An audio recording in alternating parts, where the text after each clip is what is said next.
Remix.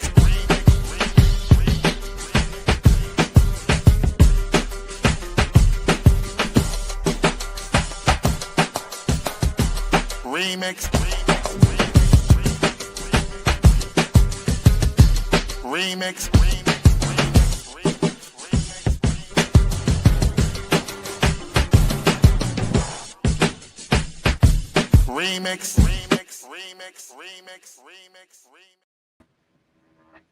What it do, niggas? What's happening? Morning. Can you hear me? Yes, we Yeah, we can. can. Welcome to the Remix Morning Show. You have Amber, you have Geechee, and you have somebody over there somewhere just traveling in the world and doing all type of stuff in his life. And you I'm in got your the city, undefeated buddy. check. Oh man. Oh man. Not you in his city, but you didn't say nothing. See, niggas. I did. You know. Man, we already had a conversation. Don't do it. Amber been talking shit about men all this morning, and I'm just like, I don't. We haven't even started yet. I know. You already started talking shit. Yeah, she been having. That's why she's struggling. You know how Amber be multitask. She be texting and morning showing. She gonna be focused, and then when she finished texting, she'll jump on and just start saying some random shit. So, what you got random for us? That is so crazy. I don't have anything random, Geechee. Okay.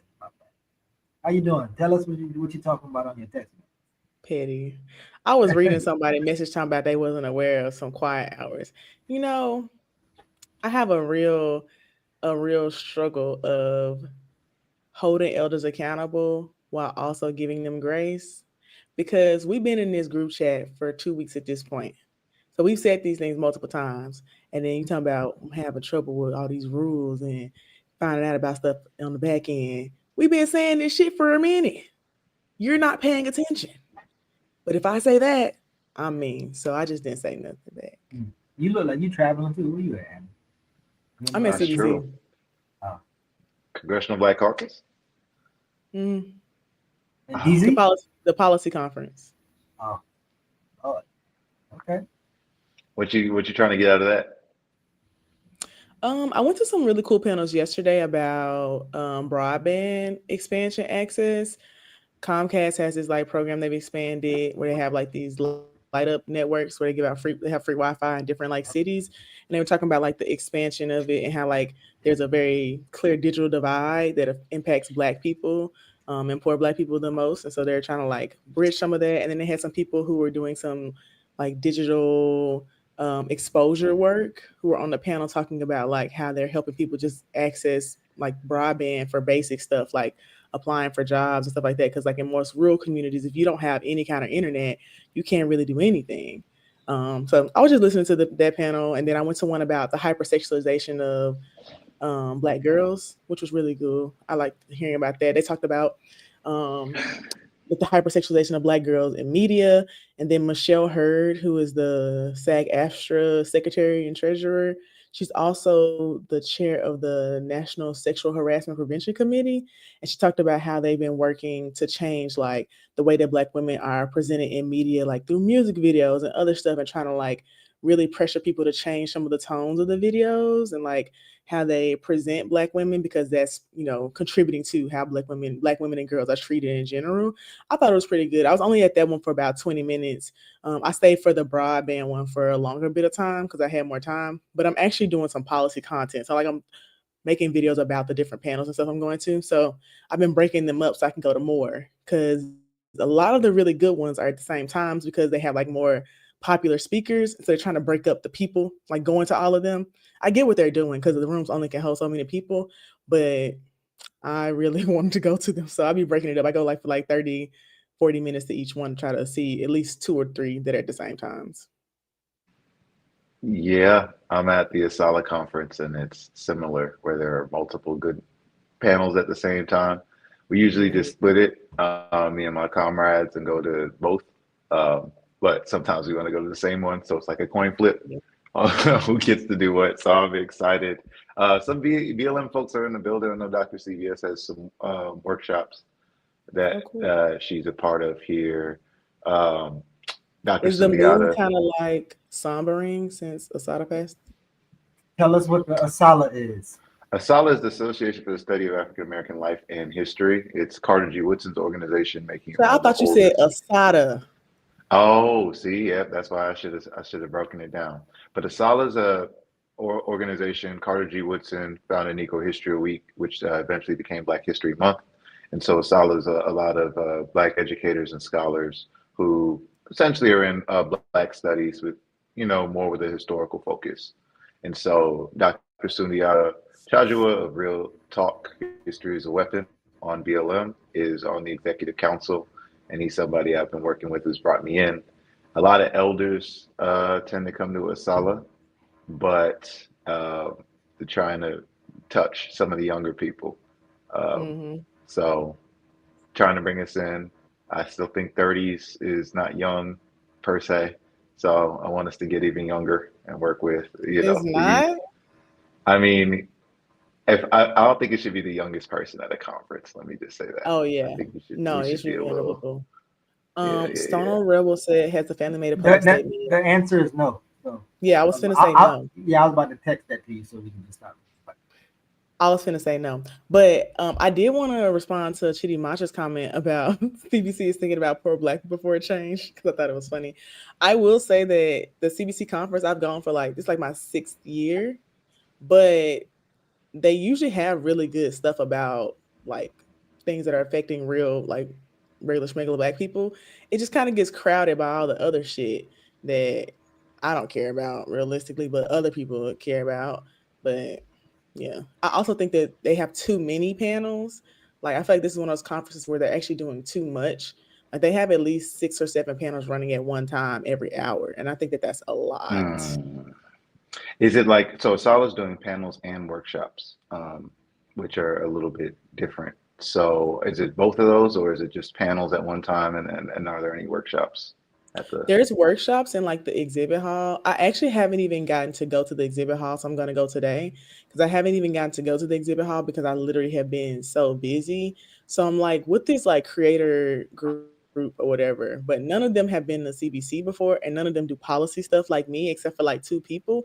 They don't do the same thing that I do. So I've been going to a lot of panels, and they're kind of like trying to figure out like what to go to, what to do, stuff like that. So I was helping a lot of them. I don't know if you watch the Black Menaces, Sebastian from the Black Menaces. He does like street interviews and stuff about like more liberal type topics or whatever. And he had never been. So I was with him the first day a little bit and then some other folks. I do think that they have a good mix of the creators they bring in because it's not just people who do like policy or political content. It's like a lot of lifestyle people. And like the whole creator economy thing has like blown up over the last few years. So like these other big orgs have creators here too. SCIU has like a group of creators. Um, Hmm. Can what is we that? can we backpedal a little bit? So you said a couple things that now I'm. You said when they bring people in, so somebody brought y'all in as content creators. What you mean? So you keep saying you said like they bringing people in, they bringing content creators in. So I'm saying, did somebody bring y'all in as content creators to this event? Yeah, CBC pack. Oh, oh shit. Okay. I was gonna Yeah. ask another question because you were talking earlier a bit about policy and the sexualization of Black girls in media. So I was wondering, what does a policy element look like? Because I know a lot of people say that we need to pressure, we need to change the representation, but I'm curious what like actual policy to address that issue um, they were proposing. So the lady, Michelle Hurd, she talked about like how they have like unrealistic standards in like music videos and other stuff of how they police Black women's bodies or Black girls' bodies, even like in schools and stuff, which I agree with because I see that all the time. Where, like they have these rules for Black girls, like you can't wear certain clothing, you can't because they're hypersexualizing the clothing they wear. But boys are wearing similar stuff. Like they don't even have shirts on sometimes. Like they can walk around with no shirts on at football practice and shorts, and it's not a big deal. But like Black girls can't wear like a spaghetti strap top. Yeah. Like that's just weird to me. But some of the stuff that she was talking about specifically in like SAG AFTRA and other stuff was like the sexual harassment prevention stuff. So they put Okay. like policies in place around sexual harassment prevention. Like young girls are not supposed to be, well, young kids in general. I know they have all these rules for minors and like acting and stuff. They're not supposed to be alone, they're supposed to have a guardian, all this other stuff, but they've been like more strict about that, especially after that Nickelodeon documentary thing came out. I don't know if you saw Mm-hmm. that. Yeah, Yeah. yeah, that like they was like real strict, and yeah. So I was like, that's interesting. Now I was only there for like 20, 25 minutes. I wasn't there for the whole panel. So I only heard her answers to the questions about the music videos, and then her talking about like the way that we are, policing Black girls' bodies, and the way that we're like turning something into a sexualized thing that it's not. Like, and when young boys do the same thing, it's not a big deal. Or when they do something similar, some kind of similar behavior, or when they're like wearing more revealing clothing, it's not a big deal. So I thought those were good comments that she made. And then I liked hearing like some of the policy stuff she talked about around the sexual harassment, them being more strict about it, them having like actual repercussions and stuff like that. Yeah, I appreciate it. That was what I was going to get at. I know in education, there's a lot of discussions about Black girls getting over policed in schools. Black boys as well, typically for things like Hmm. hoodies and do-rags, um, just wearing what we normally wear outside into the school. But yeah, especially with She did talk Black about girls. like schools getting Mhm. rid of what are those things called? Schools getting rid of like uniform policies, because when you Yeah. look at Mhm. uniform policies, most of the policies only apply to girls. Like Yep. most of the stuff in the policy only applies to girls. And she talked about how that's how the hypersexualization starts when they're young, like teaching them that, there's something wrong with the clothes that you're wearing, even. Like you can't even wear these type of outfits because it's sexualizing, even though you're just a little girl. Like it's not that it shouldn't be that big of a deal. And I thought that was a good point too, because that's something I talked about. Like these clothing requirements and code of conduct shit, it don't even be applying to boys most of the time. It only applies to Mhm. girls. Yep. And it teaches that dual lesson. I used to have this situation where I would take surveys from schools to hear what they're trying to improve on, different areas of policies they wanted to change. And a lot of times the kids, all genders, especially the girls though, are complaining one about administration and like adults making them feel sexualized and uncomfortable. So as much as dress code is allegedly for other kids, like they're talking about security guards hitting on them. They're talking about this one teacher who's creepy and it never goes anywhere. So I always think about the policy one, like not even being in place. So then you got to get the policy on the book. But then, as you were saying, it's more about enforcement because first you got to get the policy on the book, and then somebody has to actually be there to use it appropriately. So glad you mentioned that. I was thinking about that with the Crown Act as well in workplaces, so that we can wear our natural hair. At the end of the day, it's good to have that on the record. But like, you need somebody who's about to fight your boss when they do something racist about your hair. Yeah. It can't just be the policy. So Yeah. it's She really did talk cool. about something that I've mentioned a lot of times about like making sure that we're actually teaching people why something they're doing is sexual harassment versus talking about what people are wearing. Because I feel like the focus should be more heavily on no one should be sexually harassing anybody. No one should be talking inappropriate to anyone. And this is what inappropriate language and behavior looks like. Because sometimes people, like kids, really don't know. But because we're so focused on making sure that girls don't look a certain way, instead of telling the boys they shouldn't be harassing them or they shouldn't be thinking of them in a certain way because they're wearing something, we never focus on the right shit. So I thought that I liked her comments about that too. And I thought that I would really like to see that in schools. We don't really see that in schools, but I would like to see that actually happen. One thing I do notice about CBC though, like, there's like the popular Congress members that people really care about, but it's the ones that no one really knows about. Cause I only know this Congress member because I know someone who lives in New Jersey. I don't know her like that. I just know her name because of that. But she's the one who did the panel, and they sponsor the panels. But a lot of times they're really not well, known Congress members have the best panels because hers was really good. Who's this lady now?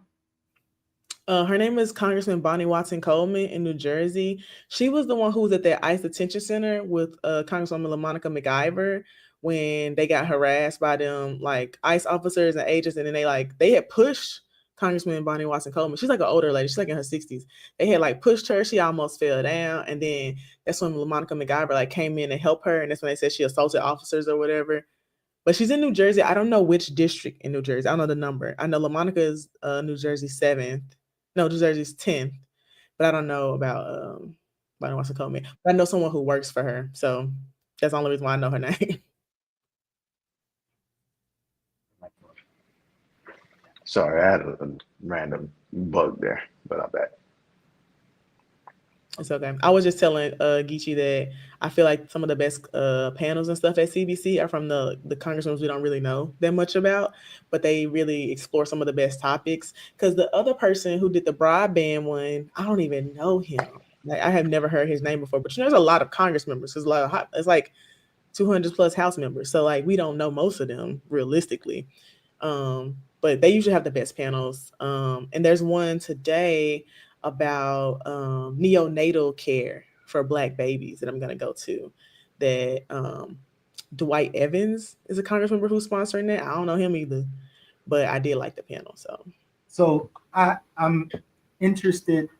So there's an argument that the CBC at one point used to be combative and confronting policies that impact folks, and then there was a right shift where they're just kind of like Black versions of the Democrats. One could say Bill Clinton era kind of shuffled that in. So yeah, I'm wondering if you, because I think you said something about like the liberal content creator. If you like, how do you feel about the CBC, and then do they align with your politics as a policy, I guess, organizer? I like some of their policies. I think that I would like to see my issue with Congress members in general, like not just the Democrats, are that like most of them aren't really pushing policy. They're more so like pushing their personality and being like popular online. And so what I care more about is like what actual things that they're doing. Like our Congress member in Memphis, Steve Cohen, he fucking sucks. He don't put no bills out. He don't do no resolutions. He don't do nothing. He should be doing interviews and then be in the testimonies during judicial eating fucking fried chicken. Like he just be doing antics, and I don't like that. So I think it's really a hate-love thing, because I also noticed like there is I think it's a like group of like panels and stuff I really don't care about. There is more leaning towards like the Black wealth, using AI for good type of like sector of people.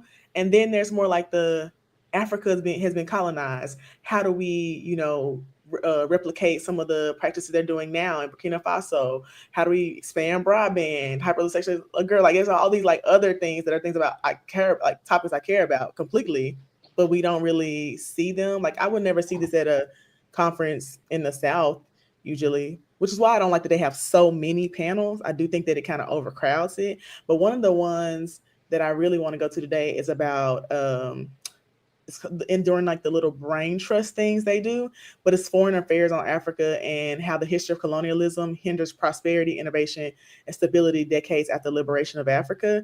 That Representative Ilhan Omar is hosting, but that's like something she would host, right? Because like that's more in her alley of the type of the stuff that she believes. But the other Congress members like wouldn't support any of that stuff.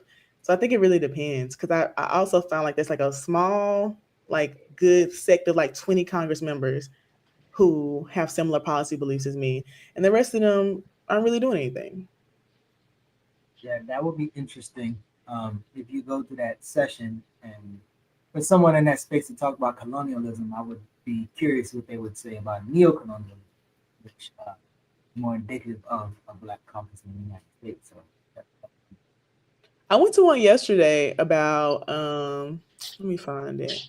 It was about Africa too. Okay, About while you look, I'm sorry. I did see something in the chat. Can someone clarify? I think Brianna said, "Yo, Asada gone." Can you clarify what that means? That worried me. Had me Well, no, looking I at the don't. news. well, She said we couldn't talk about it yeah, because the I person think had to make a we should statement. wait for official statements from family members. There's just been conversations Oh, outside. this is a rumor. Well, I don't. I no. would not. I would What not I'm saying support is we probably shouldn't even touch it right Oh, okay, got it, got it. Oof, Yeah. y'all scaring me I this don't think it's a morning. rumor. I think we should wait for a public statement. But family members did speak to some of our like leaders in our orgs. That's why I said something. But I think Oh, I okay, agree with Geechee. We should wait till they post something. absolutely. Thank you for letting me know. Yeah. But yeah, so I don't know if we have anything else that we want to chop it up about I before had we. something I wanted to talk about, but I found the thing I was talking about, Lord. It was about transportation. So they have these like brain trust things, which are like these larger forum type events where we're talking about like more broad topics. But Representative Andre Carson was talking about transportation equity in Black communities and how Congress has pressed like for these different train routes and like expansion and stuff. Like we have one train in Memphis, but they've been trying to get a train that goes from Memphis to Nashville to Chattanooga, and they approved like the plans under what's his man name? Pete Buttigieg.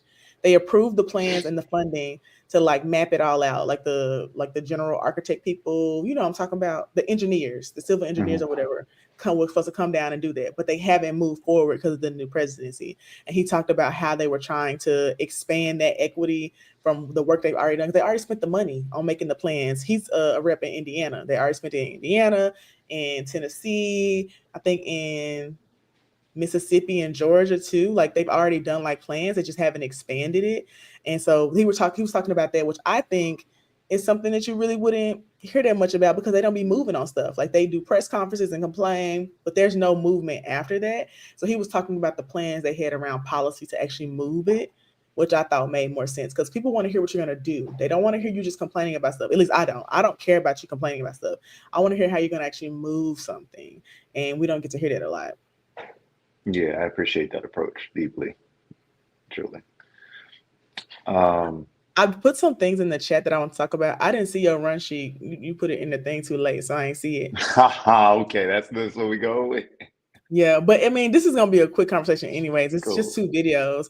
I know y'all don't listen to Mona Leo, but Mona Leo got Well, married who's this y'all? past week. I don't know You who listen that to is. her?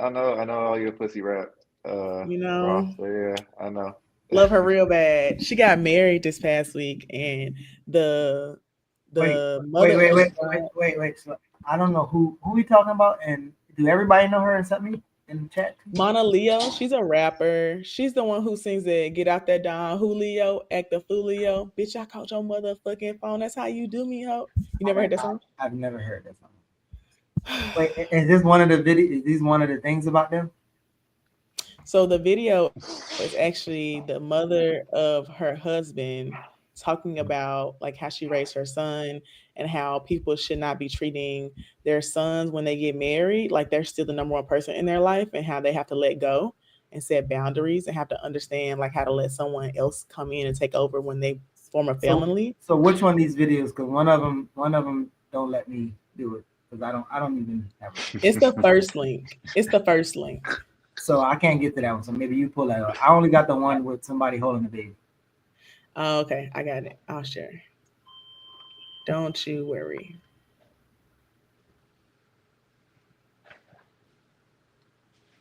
Getting down the block. And I'm proud of you for healing her.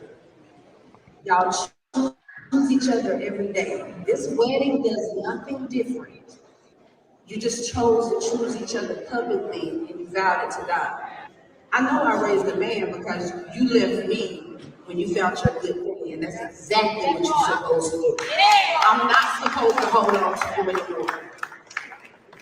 I mean it. When you found your good thing, you leave your mother. We've been best friends. We locked in. We know that. I'm just locked in with her now. So the same way I ride for you, I'm gonna ride for her. Don't let me weave in to make her fool you. Ever. Ever. Because the way I ride for that one, I'm gonna ride for this one, and you know it. And mamas of black boys, please hear this. You are not your son's number one when he get a woman. She is supposed to be his number one if you raise the man.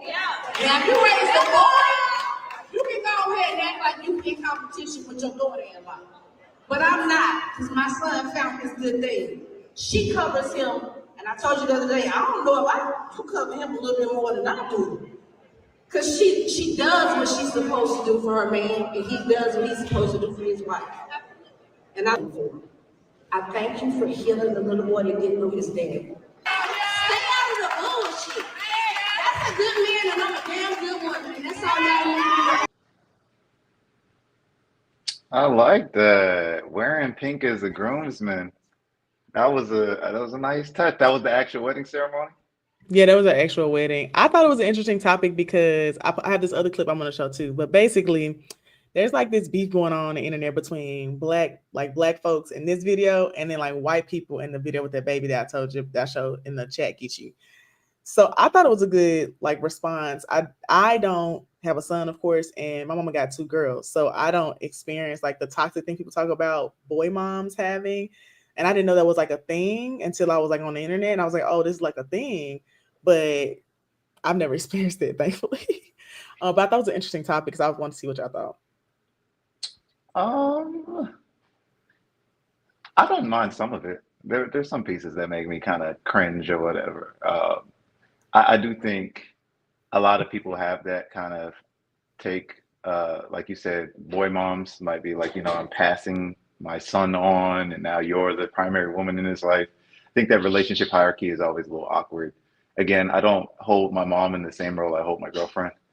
As much as there are parts of my girlfriend that remind me of the things I admire in my mom. Like I do think it's weird to always like this was the number one woman in your life. It's always a weird kind of psychology there, in my opinion. I think your relationship with your mom is your relationship with your mom, and your relationship with your partner is that, and it changes when you meet each other. You'll work that out. But I don't that weird competing thing and all of that. Now I just have 2 women who tell me, to wear this outfit and not that outfit. That's been my experience. They work together. It's a synergy. It's not a competition. So that's my thoughts. Geechee? Yeah, I think very similar. Like I'm always like confused and leery that people like compare relationships, right? So even if let's say for instance Amber, or well, not Amber, anybody, like if you're like dating and you're not trying to be serious, and then when you actually get in a serious platonic or even polygamous relationship, the effort that you had to give for that relationship is going to be different than you out there kind of dating and playing around, like the inner work you have to do. So it's kind of like the same thing. Like the type of person that you show up to be with your girlfriend or your wife is definitely not the same person who had the historical background as your mother. So it's just, it's unnecessary to even try to juxtapose some type of competing clause or completing whatever. Like, and I mean, yeah, I think it's just like a normal trope that they have about black men and black women, and I think it's negative on both sides. It's negative about black women who are parents, and then it's negative black men, and I just think it's just whack as shit. Like I'm just not really sure that I hear that other places. Yeah, I don't agree with the hierarchy part, like your wife being your number one, but I do think there has to be like healthy boundaries. And in my like little stints of seeing like random reality show clips on TikTok, because I don't watch them, like I have seen this constant trend over the last few years of people talking about like basically their husbands just don't have good boundaries with their parents, even not just the mom, but the dad too. Like some people just don't have good boundaries and have like people pleaser tendencies, and just aren't good at telling people no. Like, and so it really intrudes on their relationship that they have. But I had this other video I wanted to show, which is why I thought about the Mauna Leo video after watching this video. So I'm gonna play that one too. Hold on.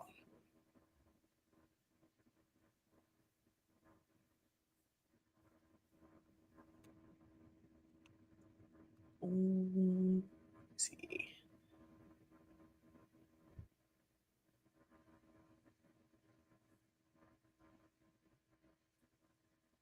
Okay.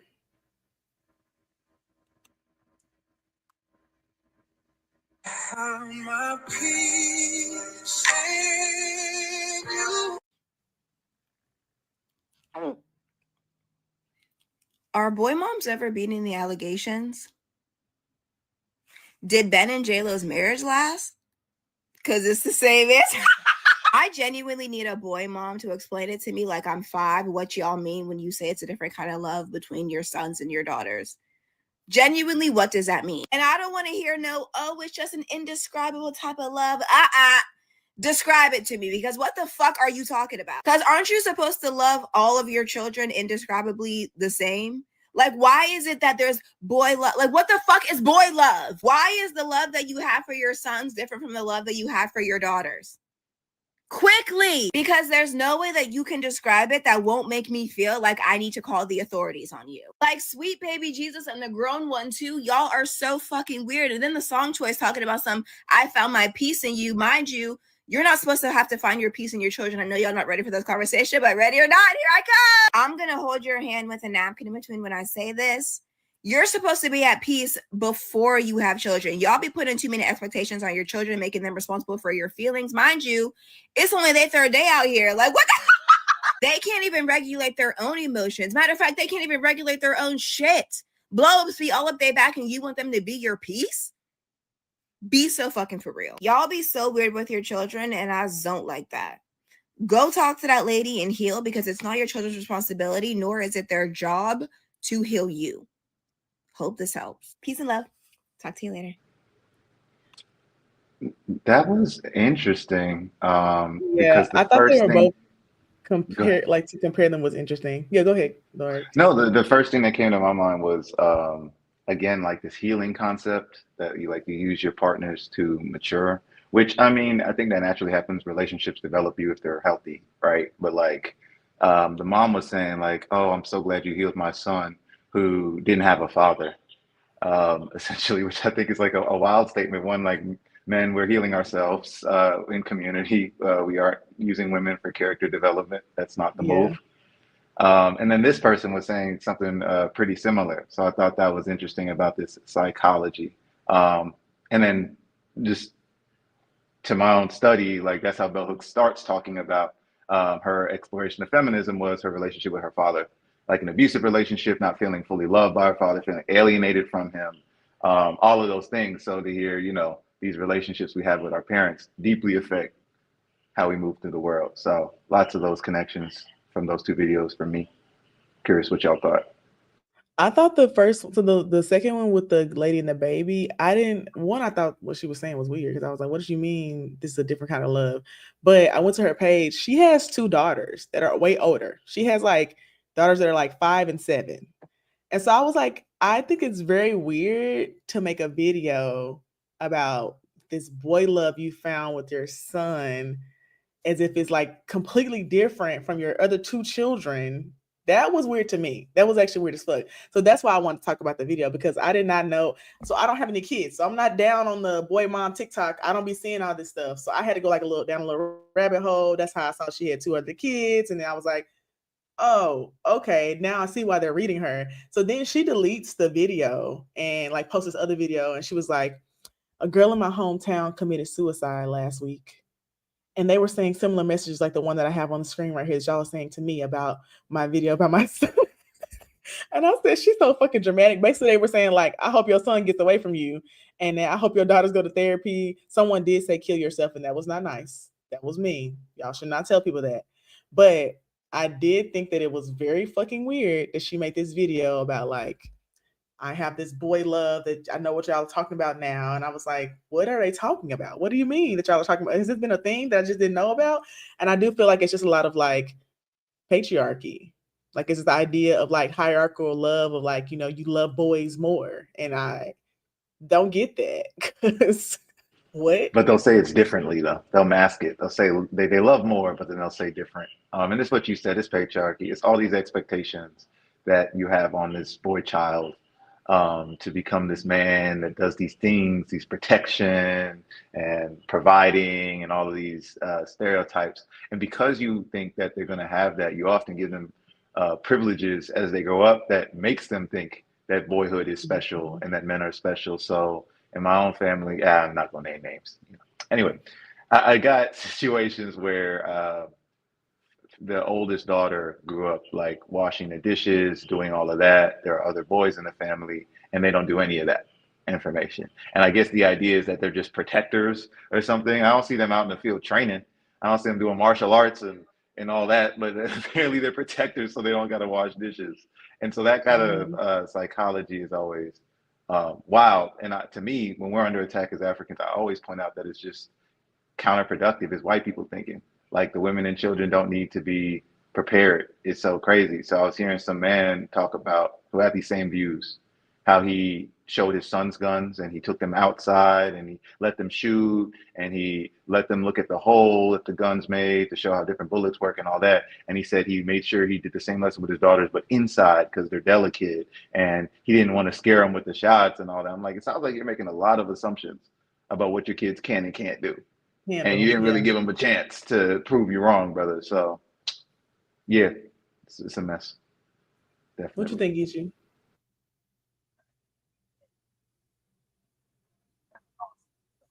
I don't know what the people is, but I do think, yeah, I'm just interested seeing how people in the chat, like everybody got their like strong stance on particular things, and it's like there's a lot of assumptions being made, not only as Lord said with parents, but there's assumptions being made about people. I don't know. It was a lot, almost too much to respond to. I agree with the peace statement. I assume that you have different approaches that you would engage with your children based off of their personality, the environments that they're in. But I don't know that equates to loving them differently or something like that. I don't know. I just think there's a lot of words that I'm not sure that we all have the same definition. I'm kind of lost. Yeah, I think also like your experiences, will shape like your comments. And so because I haven't had like a lot of these experiences, like I have a little brother, but my little brother didn't grow up with me. So I don't know like the relationship between the two things. And my dad used to make us all go do the same shit. We all had to go hunting. We all got our ass whooped. We all had to do all these punishments. Like there was no like separation there. But I do think that my mom for sure has like made comments about me and my sister like needing something softer or more delicate. And I was like, why do you say that? I don't get that. What do you mean? And that we're like very sensitive and emotional. And I was like, aren't most people sensitive and emotional? I don't know. And I think this is also one of those instances where I realized that like as I get older, sometimes it's just like the thoughts are just in you. Like I don't naturally think very patriarchally, but a lot of people do. And a lot of it has to be like unlearned because I never have thought a lot of those things. And I think it's just also some people just don't believe that. Like I don't believe in a lot of shit naturally. I just never have believed in it. And then some people have to be like taught or educated on why they shouldn't believe or like consider something as the norm. 100% agree. I think that's what patriarchy is. I mean, that's the same with all the liberation. People have to unlearn anti-blackness, especially black people ourselves, because it's taught to us, right? Like it's not something you're born with.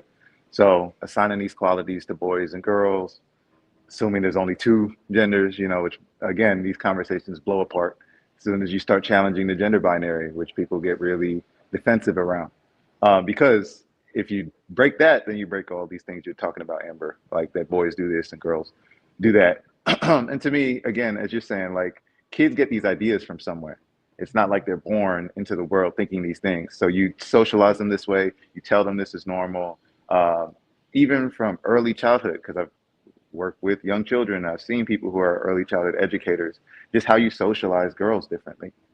I usually get told like, oh, with boys, boys, they have to, boys, they have to do this, they have to do that. And maybe, that is something you observe, cool.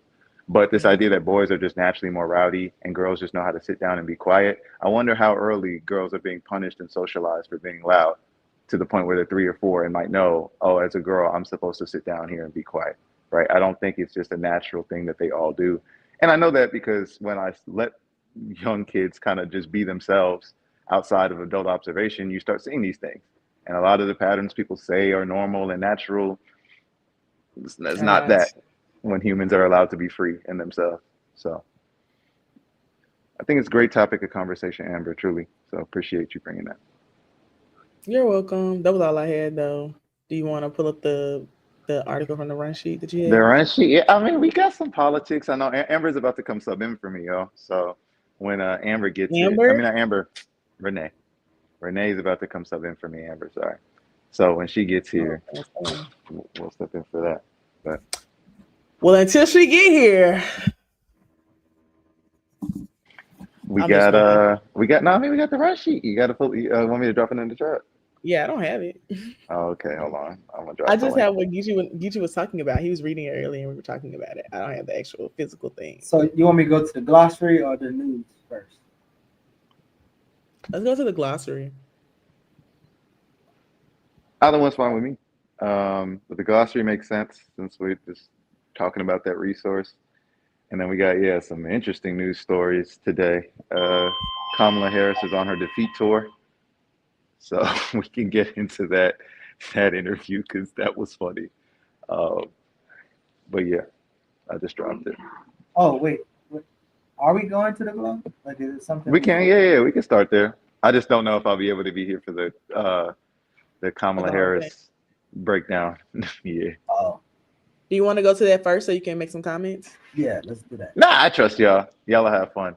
Remember, definitions matter, Amber. That's all I'm gonna say because she calls Trump a certain thing that we've been talking about. All the Democrats calling him this. So Geechee and I were talking about it earlier. I didn't disagree. that Trump's a communist? Trump? The capitalist? That Trump's a what? A communist. Oh no, I don't think that he's a communist. I think she just was trying to say a offensive. What she felt was like an offensive. Right. word. No, yeah, no, we agree. That's that, yeah. I mean, she thinks it's offensive, but it's wild. Because words mean things. My bad. So I ain't hear what you said. I was like, no, you good. I'm also out with people walking past me, so I'm keeping my voice down. Picio, we've been talking about this resource because we bring up terms a lot on this platform in our everyday conversation, and we hear them, so we want to kind of know what they mean and some resources for looking into them. So some of the stuff we talked about, so I've been on Remix, started this with abolition. So we have that definition, but also some other terms like the Black misleadership class, liberal, right wing, conservative, just so we have a baseline understanding of what these words mean and how they're used in context. There's this glossary, Powered by Black Men Build. This is some of the stuff we're developing for our folks so we can have a clear vocabulary, but I thought we should bring it to BLM too. Because I'll be looking at words sometimes like, wait a minute, are we saying the same word? Do we mean the same thing? So I appreciate this. we don't be saying the same words or meaning the same thing. We do not. So this is an effort to push us into that direction. Share it in the chat and then hopefully on our show descriptions moving forward. But we're adding to it each week. There are videos to other BLM stuff where we talk about these terms and then also any resource we're using to get the definitions. You can explore yourself. Somebody in the chat that said that Trump's dad was a Marxist. Is that true? I know his granddad was a Klansman, so that's a weird jump. But, okay, sure. I don't think so. Highly doubt it. I know maybe they're talking about Kamala's dad was a Jamaican Marxist, if I'm not mistaken, and that was a whole thing about them being opposed. I think Maybe Yeah. that's what they're when you start Yeah. the comment with somebody in the chat say, I'm already kind of like, oh. That's why I said I asked the question. No, Leia's always on it. Leia said Kamala's dad. Yeah, it was Kamala's dad. Yeah. I see my comrade Asa in the chat. He said it was like what you said. The only reason he wanted to go to CBC is because he hears that it's a lot going on. It's always fairly like a party, he said. CBC be lit as hell. Yeah. I just think that I feel like the official like CBC Foundation events, that's where all the old people be at. It's not fun. Yeah. So I don't like going to those. Stono, I see you in the chat about a lot of terms. Could you, if you see any that need to be added, just please feel free to drop them in the chat or a comment and we'll add them. I added as many as I can remember, but I'm sure there are a few more. And if someone said we should add dictator in there, yeah, that's a good one. Dictator, authoritarian, all the dog whistles. We could add those too, I think. That'd be helpful. It does feel like a dog whistle. How do I open another window? Okay, I see it now. Okay, I got the glossary pulled up. So for communism isn't on here. Yeah, no, not. I don't know if we. I've just been using terms we've explicitly discussed. I don't. I guess we did talk about communism, so I'll add that one. And socialism. You're right. So Yeah, because I I'll mean, you definitely show update said here's the glossary, and let's just remember words it. have meaning before we Mhm. talk about this. That's And right. I That's right. said, You're right. All right. I'll add a little. okay. I'll add a little bit next They time, next said week. add propaganda too. I Word. mean, you added the Definitely. left on there, so I was assuming that. You did Uh, at the left. Hmm. I see abolition, black men's leadership class, conservative, imperialism, the left, and liberalism, and right wing. Ooh, these definitions long as hell. Mm. I do agree with Sister Ashley Knuckles that we should add liberal versus liberalism versus neoliberal because y'all be using all these fucking words. And I don't think it's conducive. But you know, y'all like doing that. So I'll let you have it. But I do think it's important to add in the definition so we understand. Right. Well, I know there's two stories there, but one is the executive order about Trump and going against Antifa. So again, the words being interesting, Antifa standing for anti-fascist. So always asking Mm. yourself, why would a leader be going after a group of anti-fascists? What does that make that leader? And the answer is fascism, which is obviously the opposite of communism historically. So more on that in the future, y'all. Definitely gonna keep building on that. Oh, and then yeah, they always do it back and forth with each other. As Ace is pointing out in the chat, Trump called Luigi a leftist assassin. Now that one's funny. I know the dude who assassinated Kirk was right wing, but I don't know Luigi's politics. I'm not sure if y'all have looked into that at all.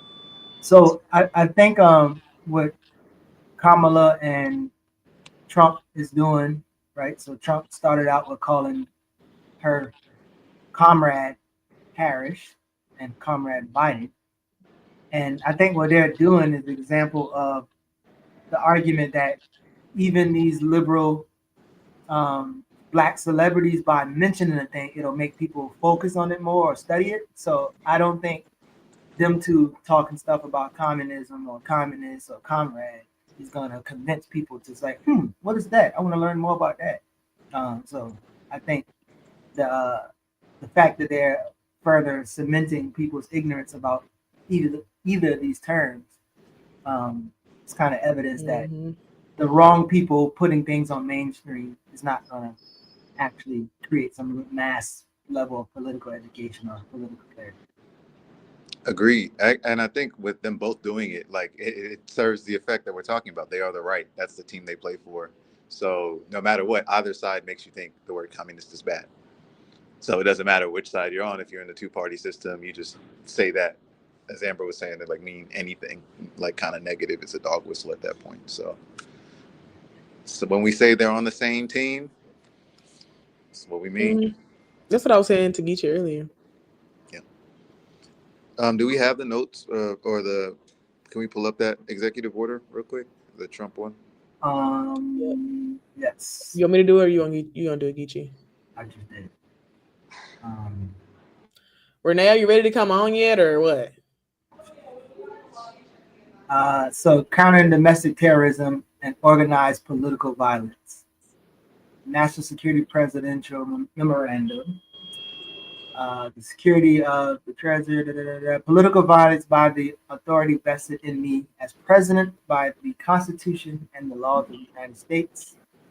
I hereby direct the following. Section 1, domestic terrorism and organized political violence, heinous assassinations, and other acts of political violence in the United States has dramatically increased in the years, even in the aftermath of the horrifying assassination of the white boy. Some individuals who adhere to the alleged shooter's ideology embraced and shared the evil murder while actively encouraging more political violence. Blah blah blah blah blah blah. Yeah. So this the one where you're saying that Antifa is his name? Yeah, they're one of the people he's claiming is this large umbrella of people he's going after. Because we know Antifa is not like a organization with chapters you can just walk into. It's kind of an umbrella of activities and cells and things like that. So that's a little wild. But I also thought it was interesting that it's called organized political violence. Mm-hmm.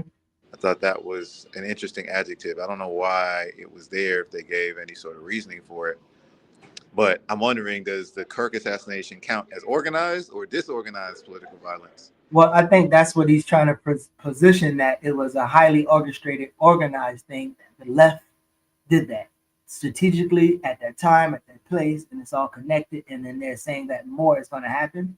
So the massive suppression of anything that looks left or sounds left, included Democratic Party, BSA, and all these other people, they're going to encourage counter violence to what they perceive or what they're claiming to be violence.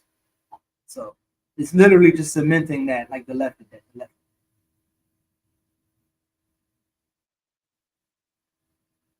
Yeah, I don't know. Yeah, I do think the organized part has a specific intention that is going to be harmful. And like the whole, I don't know if y'all saw the article about the DOJ investigations into these different like granting orgs or granting agencies or whatever.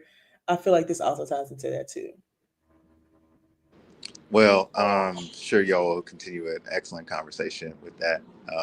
I have to dip out to one of these panels as well. Amber, you enjoy your panels. Geechee, I'll see you later. Renee, thank you so much for stepping in.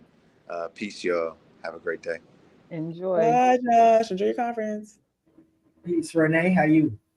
Y'all sound so like subdued this morning. I didn't even know. Sound subdued. Subdued, like Yeah. I don't know, like tired, or I don't know. Maybe it was me, but I was just waiting. I was like, are they gonna say, "Come on"? But then y'all were having the conversation, so I was letting you finish. Oh, I thought you would just hop on. I didn't know you wanted an introduction. You want me to take you off? No, hell no. Okay. I just didn't want to jump in like while y'all were mid sentence, because that stuff, Girl, come on. I wouldn't say that I'm tired. I will say that it's been a busy week. I do think that I think I'm managing pretty well, doing multiple things at one time, but like helping with this campaign back home, even though I'm not there, and being here is like a lot of work, but not like I can't handle it. But I think it's more of which campaign again? Which one are you the Freedom 901 National Guard thing. Yes. Okay. Yeah. We launched it like last week. So we launched this campaign called Free the 901 about the National Guard deployment. And then they're preparing for this big, huge protest tomorrow. I don't think they should do that shit, but nobody listens to me. And nobody listens to you, but they sending you out to the CBC. I don't know about that, Amber. Well, I think that they send me out for CBC because I'm a policy organizer. And like I said in my video, because people listen to you. What better place for a policy organizer than a policy conference? But the reason why I feel like they don't listen is because like the coalition, the campaign group like has white people in it. And I'm reminded every day that I actually don't really like white people or working with them because these motherfuckers are just so like passive, and they be the main ones who be saying that, don't comply in advance bullshit. But then they had plans to do this march starting at juvenile court, and they got an email from someone at juvenile court who does public affairs asking, can they talk with them about the planned event? And they were like, well, they sent us this email, so we have to move it. I said, the email doesn't even say that. Why are you? I said, y'all be saying the same shit about not complying in advance. You're literally complying in advance. All they did was ask if they could talk with you to see where y'all were going to be. They didn't say to move it at all. Why is that your immediate assumption? Why are y'all so fucking shaky? It's public grounds.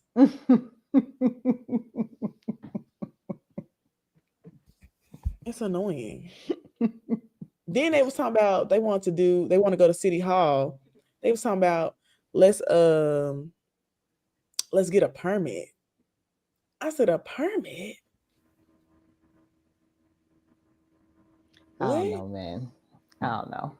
I was listening to on WVAI this morning on my ride. They were talking about some group that walked from Philly to DC with a copy of the Declaration of Independence or something, and they were all like geeked up about it. And What? like, yeah, I wasn't quite sure like what like what they were talking about, but I guess there was like a bunch of people, and there's like hundreds of people that walked from Philadelphia to DC to like deliver a copy of the Declaration of Independence because it was a walk for democracy or something. And I was trying my best to not judge, because people do things because like all these no kings marches and all these things, like it's this whole like we're gonna do something and be in public and whatever, but in the end Mind you, I'm they like, not doing shit. right, like the person interviewing them from WBAI said, like, I know one of your like points was to try and get someone from Congress to actually talk to you. And did anybody, did you end up like talking to anybody? So I guess when they stopped in Maryland, somebody met them in Maryland, and then like 2 people came out and talked to the group when they got to DC. And one of them was Al Green, and the person answered the question was like, and Al Green sang to us and it was so cool. And I was like, what is happening right now? I was like, y'all walked from Pennsylvania to DC and like got a song. Like, what is happening right now? I don't understand. They just be What doing is shit. happening. I just couldn't. I was like struggling trying to wrap my head around it. But then they followed up with Charles Barron, and at least Charles Barron is like, we gotta burn it all down. So the second half of the show is definitely better than the first half of the show. But I've been watching a lot how people now are like, all the stuff that I was saying, Geechee was saying, you were saying, that we've been saying like generally on this channel about like why you can't give Democrats a pass. Like it's all like now all of a sudden all the people who I was complaining about, like why are they just complying? And this is what made me think of it. Like this is because you said the word comply. Like they're all just complying with this Democratic line and all this nonsense. And now they're all like, I guess, we shouldn't have, we didn't understand that like genocide was a hard line. And I'm like, okay, like I can't with you people. And then you have Kamala Harris on stage blaming Donald Trump for Palestine. Like, you can't make this shit up. You can't make this shit up. This is some wild retelling of histories happening right now that I'm just like, I don't even know like what you people are. Wait, Geechee, don't play it yet. Okay. Oh. I want to say one comment about what Renee was saying before we played the video. Brianna said in the chat that these protests really be farmers markets, and that's exactly how it be feeling to me. That's and so then good. They said they come to march/protest is a good time, like it's a party. That's exactly how I be feeling about it now, and that's why I don't like organizing with white people like that. Like some of them are cool, but for the most part, like the people in Indivisible, for the most part, half of them don't want to really do no shit for real. And actually the Tennessee Indivisible people, the National Indivisible people came to Tennessee because they have like a group, like an individual organizer here or whatever. And they asked me to come speak with them about like what they could be doing, what they could change. And I just told them straight up that y'all are shaky and that you need to stop, posting things about how y'all are abiding by the law at y'all protests and we're only on the sidewalk and da da da da. Like, no, you should be pushing the envelope. If anybody is actually going to be pushing folks to like show up and act up, it should be white people, and y'all don't use your privilege. And then afterward, I like went off on them for like 10 minutes. And then afterwards I got an email that night, and they said that the white people in the room really felt convicted from what I said and changed up. They wrote out new strategies. Go, Amber. Hilarious.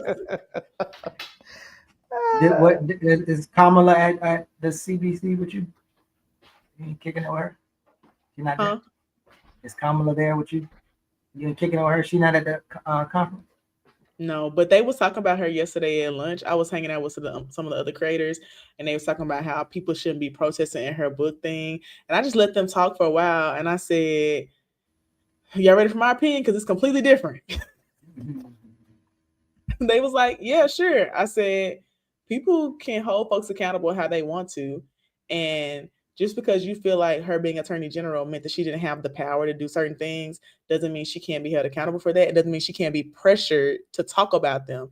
Because I know a lot of people in California who were harmed by some of her policies. And they know that she can't necessarily like change something specifically in the case, but she can speak out against it and also create new programs or policies to change that behavior in the future.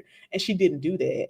And they were like, yeah, but that's a more detailed analysis. Everybody else just be talking about how they should protest or yell at her, da da da. And I was like, and they have the right to do that too. Like, people have a right to have dissent. Like, that's normal. But people are wilding though, because they like literally wherever she was recently, where she was on a stage talking to somebody.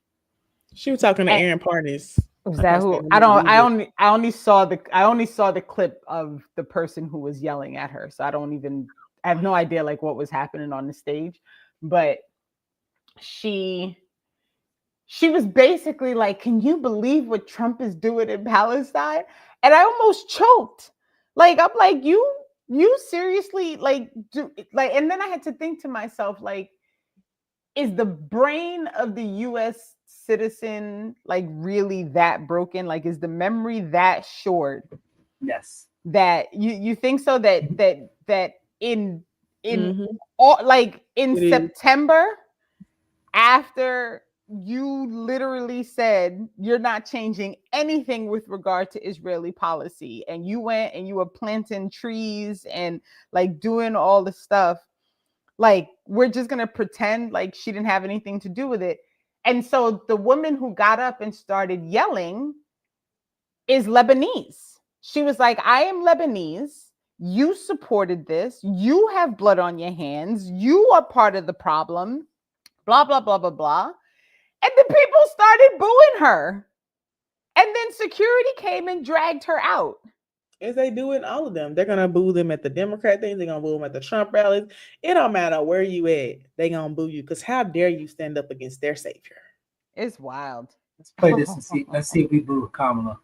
I am well, all things considered. Yeah. I am well. How have you been taking care of yourself since the election?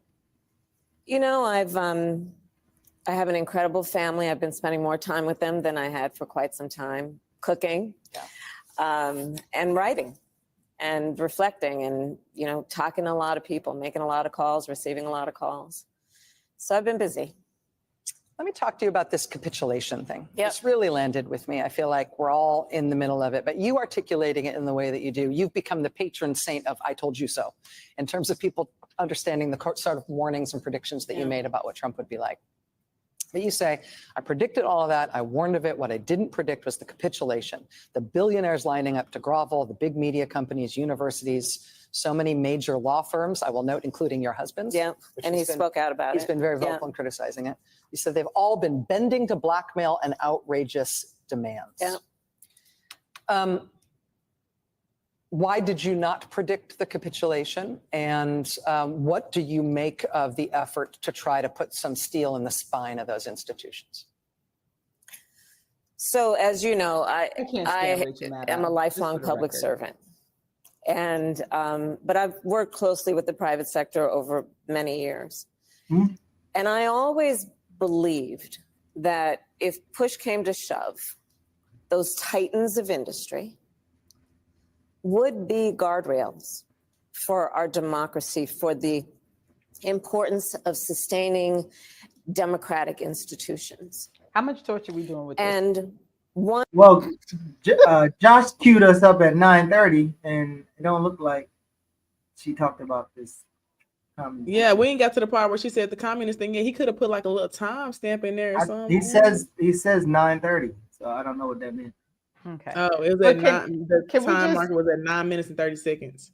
So can I just ask though, like, first of all, this whole she was a public servant thing, and work with the private sector? Okay. I worked with the private sector. For anybody who does not remember, I wrote literally an entire series on how all these attorneys, private sector people, Uber, all these people were all linked with her campaign. Every one of them.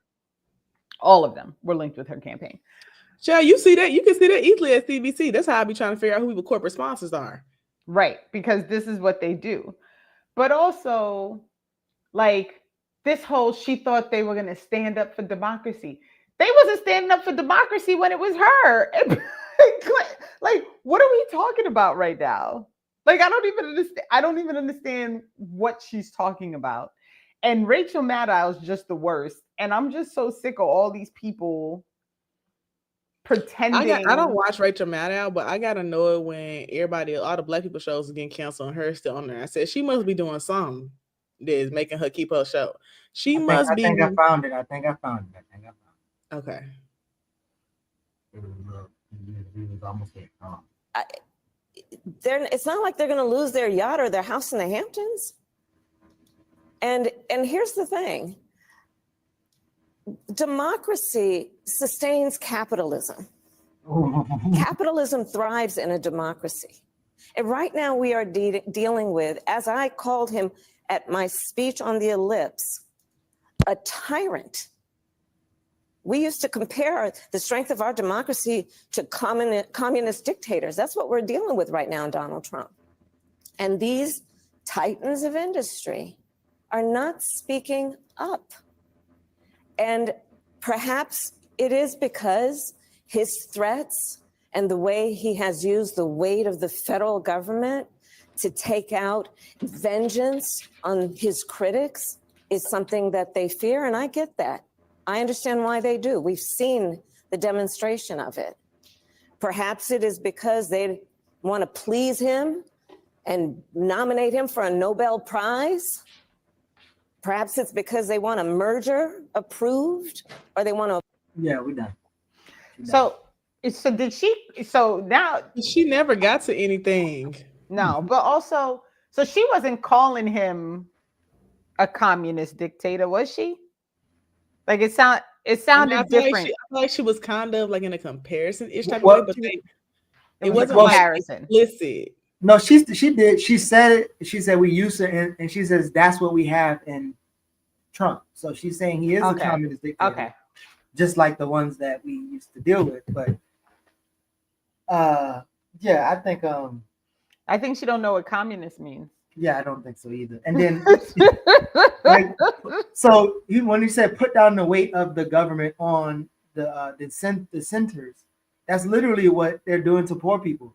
That's why again, if you're like, if the government is having this strategic partnership with the private sector, who's actually murdering the working and poor people, like that's literally what she does.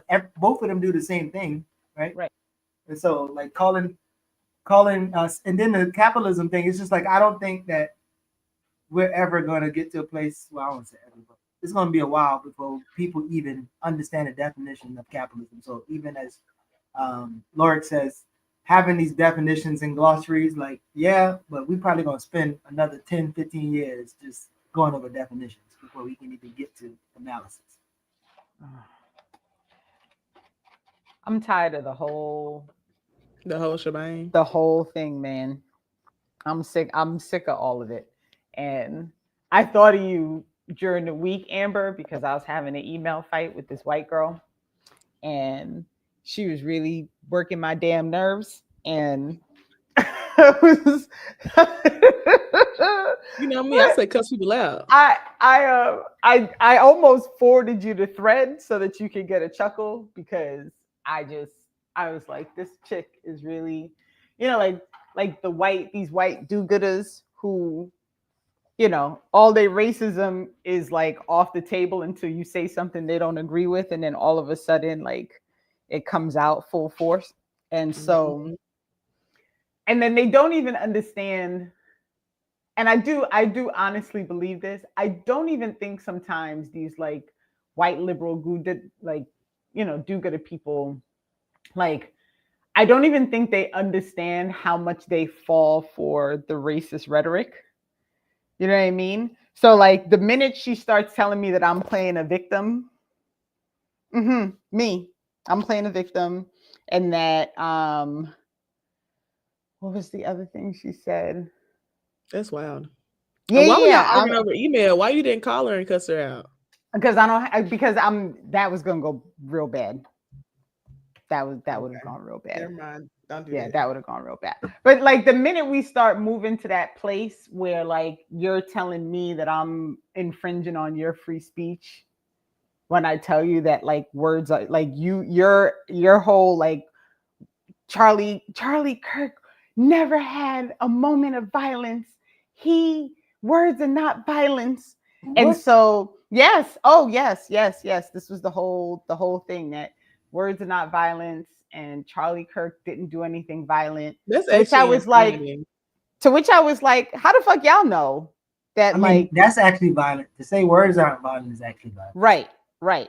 So then I give the example of, and I think I talked about this on the show during the week when it happened. I gave the example of like when the white lady lies and says that the black kid did something and then he's lynched. Like you can't separate the violence of the lynching from the words of the white person, right? Like you can't separate those two things. So you can't tell me that words are not violent. Like if I'm somewhere and someone is yelling at me and yelling words at me in an attempt to demean my person, and that turns into me getting physically attacked, while you're standing on the side telling me like, well, those words weren't violence, they spurred violence, or they created violence, they incited violence. Like y'all playing gymnastics right now, and I don't really have time for that. So my answer to her was like, I have too much melanin for the level of like mental gymnastics that you need me to do right now. And I just like, I can't participate in this anymore. And then that's when she stooped to like, you're sending, and I was like, and you're not even answering, you're not even responding to what I'm saying in my email. So I know you're not actually reading my emails. You are simply responding to my audacity to speak, to email you, right? To actually like say what I'm saying. And she was like, no, the problem is your emails aren't coherent. So now I know like you've also gone down the track of like, this black girl is not smart, which oof. And like she went down all the things. And I was like, oh, all right, we can just end this conversation here. So let me go ahead. Go ahead. No, I was gonna add to like the master ability for these people to spread some scientific precision propaganda is now, as you look through stochastic terrorism or terrorists, they actually now trying to define it as left-wing rhetoric that justifies violence.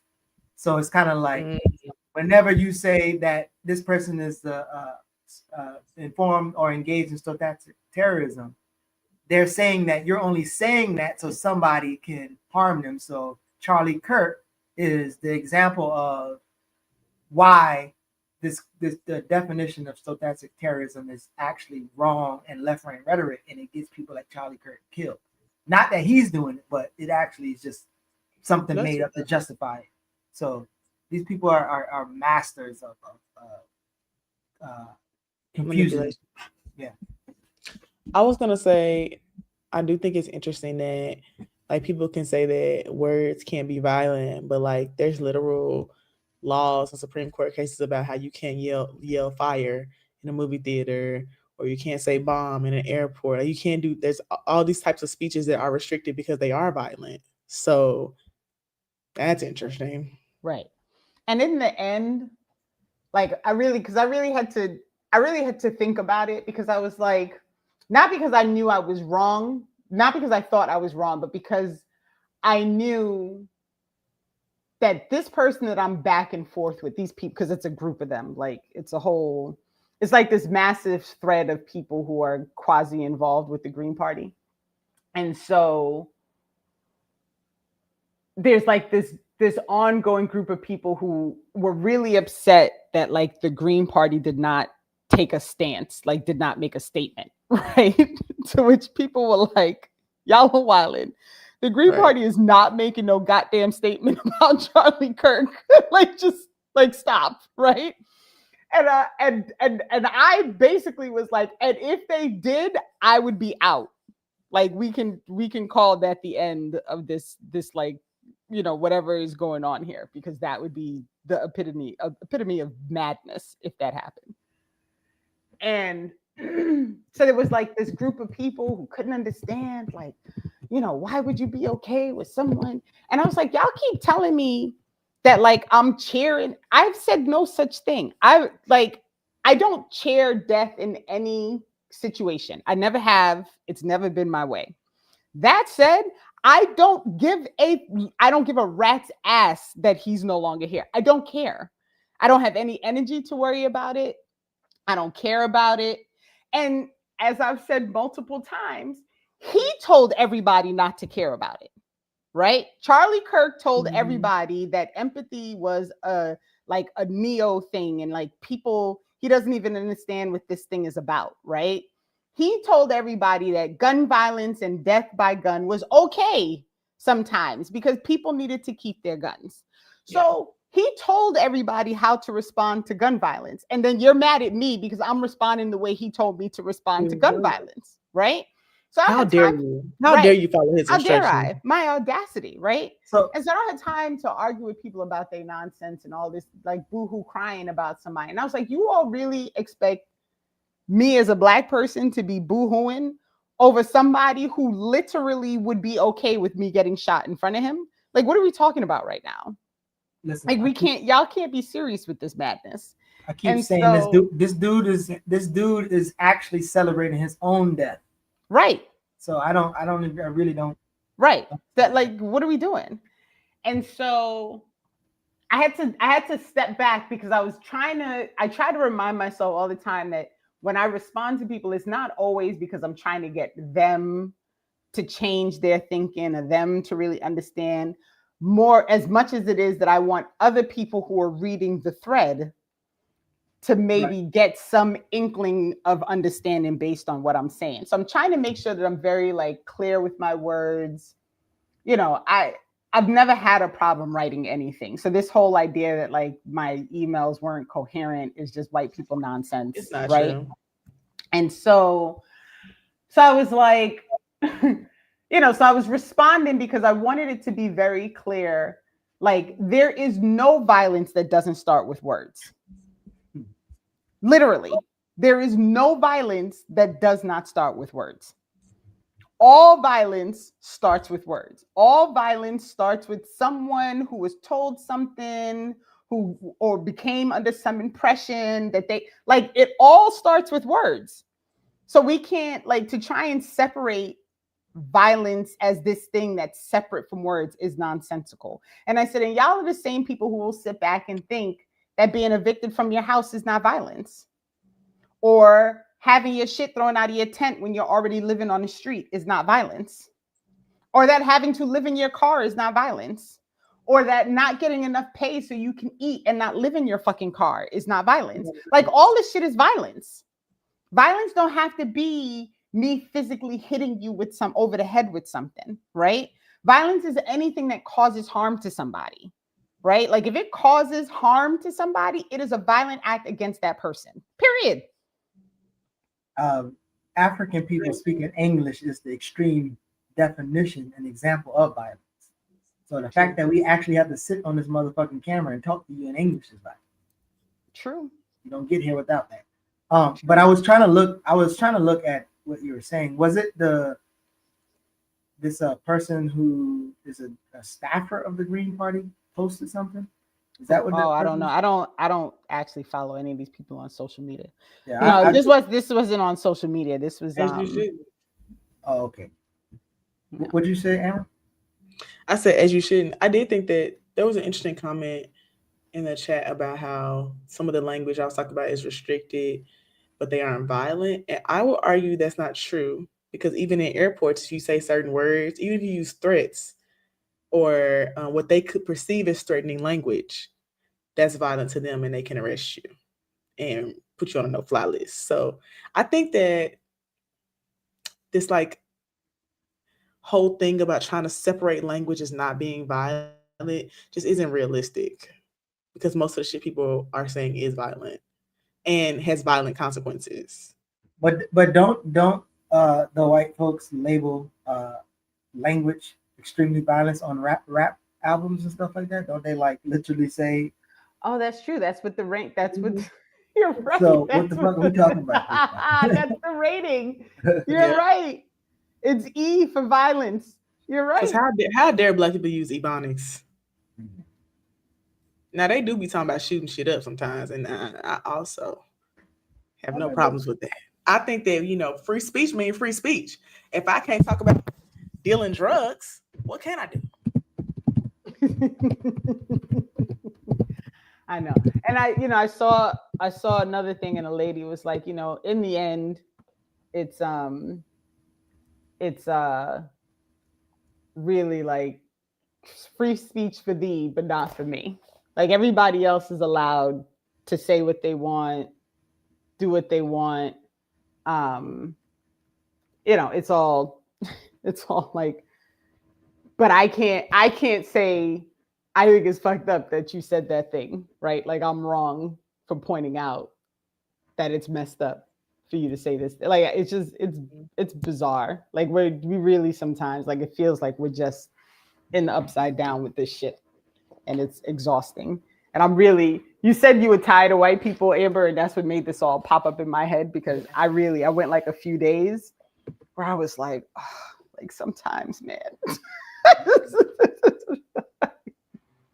And I live with one, so it's not like I can get away. Oh, I just can't, yo. And I don't know what we're gonna do. I don't know. I don't know what we're gonna do. We're gonna go to the CBC and just hang around black folks. I mean, that's not what I was doing there, but they go to cookout parties and shit. Somebody asked me, they was like, I went to this thing and McDonald's sponsored it. I said, yeah, a lot of them, because they was like so shocked. So like, remember, I don't know if I told y'all, but like some of the Young Dems and stuff, they're like also in like radical groups too. Like they're not just in Young Dems, they're in these other like radical groups in their community or whatever. And it was like, it was just so weird because like, it was sponsored by McDonald's. I was like, yeah, they be sponsoring that stuff so they can say they care about black people. Like, they sponsor stuff at Essence Fest too. They all be doing that, all them corporations. And they were just so shocked. They were like, oh, it's just so weird. And I was like, yeah. And they took the check. Who else gonna put the money up? We gonna circulate the black dollar? Get them up there? We not. I only saw like there was the Alabama Power Party, which is sponsored by the power company in Alabama.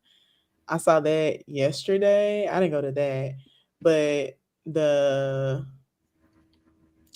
like larger political parties like New York, Philadelphia, all of them, they pay for their own stuff because they have like a lot of money. So like a lot of them have parties together, so they don't get corporate sponsorships or whatever. But where do they get the money from to have their party? Like donors and stuff. That's the corporate. So it's the same people. Yeah. Probably. I mean, also realistically, you got to think the states up north are like the Democrats up there are rich. So like the niggas in New York who are donating. Why? They rich because they're corporations. Yeah, right. I'm saying It's all the they're same money. the It's just millionaires and the not billionaires. right. So like You're still when sponsored by McDonald's. It's just not McDonald's on kind of like the actual McDonald's name. The, Right, the nigga who own McDonald's is Some of the Right. franchises and Right. yeah. he's not paying you through the business, he's paying you through his pocket. Right. Which is why I also don't. I think it's weird that like so many of them have a party together. Like it's like 8 of them that have a party together. Like all the smaller states up north. And I was like, but y'all all together, that's billions of dollars. Like you could have had 3 or 4 parties. Like why not just break it up? But I don't Well, know. you That's know, what they be I doing. keep telling people, rich people stay rich because they don't spend their money. They only putting in a So. little. I know they only putting in a little bit because they got so many states that's hosting this one party on Saturday. They only putting in a little bit, but I went to one yesterday where they had like it's one of those big parties where they have like a lot of money, and we saw some roaches. So I left. Oof. Ooh. But you know, them old buildings, like these old buildings in DC, are not well taken care of. Oh no, they're not. No, we was at the National Portrait Gallery. Beautiful, beautiful venue, by the way. But yeah, I definitely saw some bugs.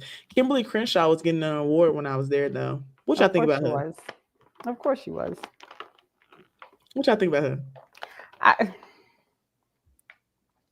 I feel like all these people, even when they start out with like something that might be useful, the minute they get sucked up into the stream of politics and capitalism, like all their good intention like seems to like just kind of eke out of them, and it stops being about whatever it was, whatever. And listen, for all I know, this was always the plan. So I don't like, for all I know, like she went into this like, what's the thing that I can focus on that would seem really, really helpful to Black people that can catapult me into getting my bag, right? Like maybe this was the plan. I don't know. But I feel like all the time what I'm faced with is people who start out really seeming like they're going to be about something. They're going to try and do something, whatever have you. And it's the same thing with politicians. And then the minute they get to the platform in which they actually could serve a purpose, that's when they all of a sudden forget like that was the whole point. Like that was the whole point of you getting here. And I don't really know what to do with that. Like, I don't know how to handle any of these situations where we're faced with people who at the core of it don't actually have a vested interest in liberation of Black people. Like they have a vested interest in their bag, in their subscribers, in their followers, in getting the next contract and getting the next like movie deal and getting whatever list of things you could put in there. But in the end, none of it is actually going to result in the liberation of all of us. And they're okay with that. Like they're okay. It's always with, interesting to me to see the trajectory of like people who were doing like very movement related stuff and they got popular and they like kind of changed slowly over time, and then like all of a sudden you just like don't recognize them. They're like this popular like what do they call them? Like professor academic type. And yeah, so I think I'm kind of back to I keep wanting to call Josh Ezra instead of Lord because we have another Josh in CMD who. So Lord, the definition. So Kimberly Crenshaw, when you say movement work, it kind of reminds me of a conversation I had a conversation I had with Charlie Cobb, the person who used to be with Snake, about movement, because I asked him like, yo, you keep saying movement, and a lot of these young people here probably don't even know what that means. So what is the movement? And he was like, the movement is just everything. And so I don't know that she went from movement to academic when if her thrust, or she's popular for intersectionality and critical race theory. I don't know if that was ever movement work as much as academic. So I'm not sure how. Yeah, I don't know. That's fair though. That's fair. But I think that work was the basis of other people's actions, right? Like other people, you don't agree, Amber? Like I feel like even if well, I would say I don't not agree. I don't have enough information about it because I don't pay attention to her. Like, I didn't really notice things about her until we were talking about the critical race theory thing a lot. I'm not like in an academic space, so like I really didn't read a lot of that stuff until it became like this whole big thing where people trying to like legislate it, and I was like, oh wait, what is this? And I looked into it. Right, but I think critical race theory and intersectionality has been at the core of a lot of like legal policy legislation, like even like simple like like lawsuits, you know what I mean? Like it created a framework that people could use to say this is now proven as a thing. Like this person actually proved that if you are in the intersectionality of being a woman and Black, if you are at that intersection, shit is rougher, right? Like so there was actually like a name for it, like it was, you know what I mean? So I think in those ways it serves some purpose, but I also agree with Geechee. Like I don't know that there was ever any intention of it like moving a people or moving towards liberation, or as much as it was to just define the thing. So maybe my thought that like this was the plan all along was like, let me find a road to becoming, popular and known and get a book and whatever. And then this is gonna be my pathway. Why is the ultimate goal a book? Like, can somebody explain it to me? What is that about? Say what now? Why is the ultimate goal with these people a book? Because people have been asking me if I would be like, if I was interested in writing, because I'd be writing stuff. They're like, would you write a book? I was like, no, that's not like my thing. I don't get like why people like think that that's like people's like final or next step is to write a book. So I mean, go ahead. No, go ahead, Geechee. No, Geechee has books. So no, but I'm trying to figure out the question. Like you said, the ultimate goal is a book for the author, or why do people suggest you write a book? Because I think you kind of asked two questions just now. No, I was explaining why I was asking the question with the people suggestion thing, but I was saying why is the ultimate thing to write a book? Like I see that a lot of people like are organizing, they become super popular, they become like these like social media activists, academic types, then they write a book. Well, I think it's different reasons why people write books, and so there's no general way. You could write books because you could be exhausted with the organizing spaces and the organizations, and people are not ready to have serious dialogue. And so you put your work out there and you just leave it there for people to sometime pick up thousands of years later, i.e. a Hubert Harrison, him writing and doing work in journals. So to be clear, I'm not talking about like that actual stuff. I'm not talking about like stuff that's more like academic things we should learn. I'm talking about like your Kamala Harris's and your that's just for the bag. Yeah, that's a bag. That's the bag. You're getting a check. I didn't get it. No. That's literally a check. Like you're literally getting a check really once you that turn much over. money from a book. Yeah, you can get a. Of course. Hell yeah, you can get a huge check for submitting your book to be published, and the publishers give you the check. They give you the advance with the anticipation that it's going to sell enough books to make them more money back.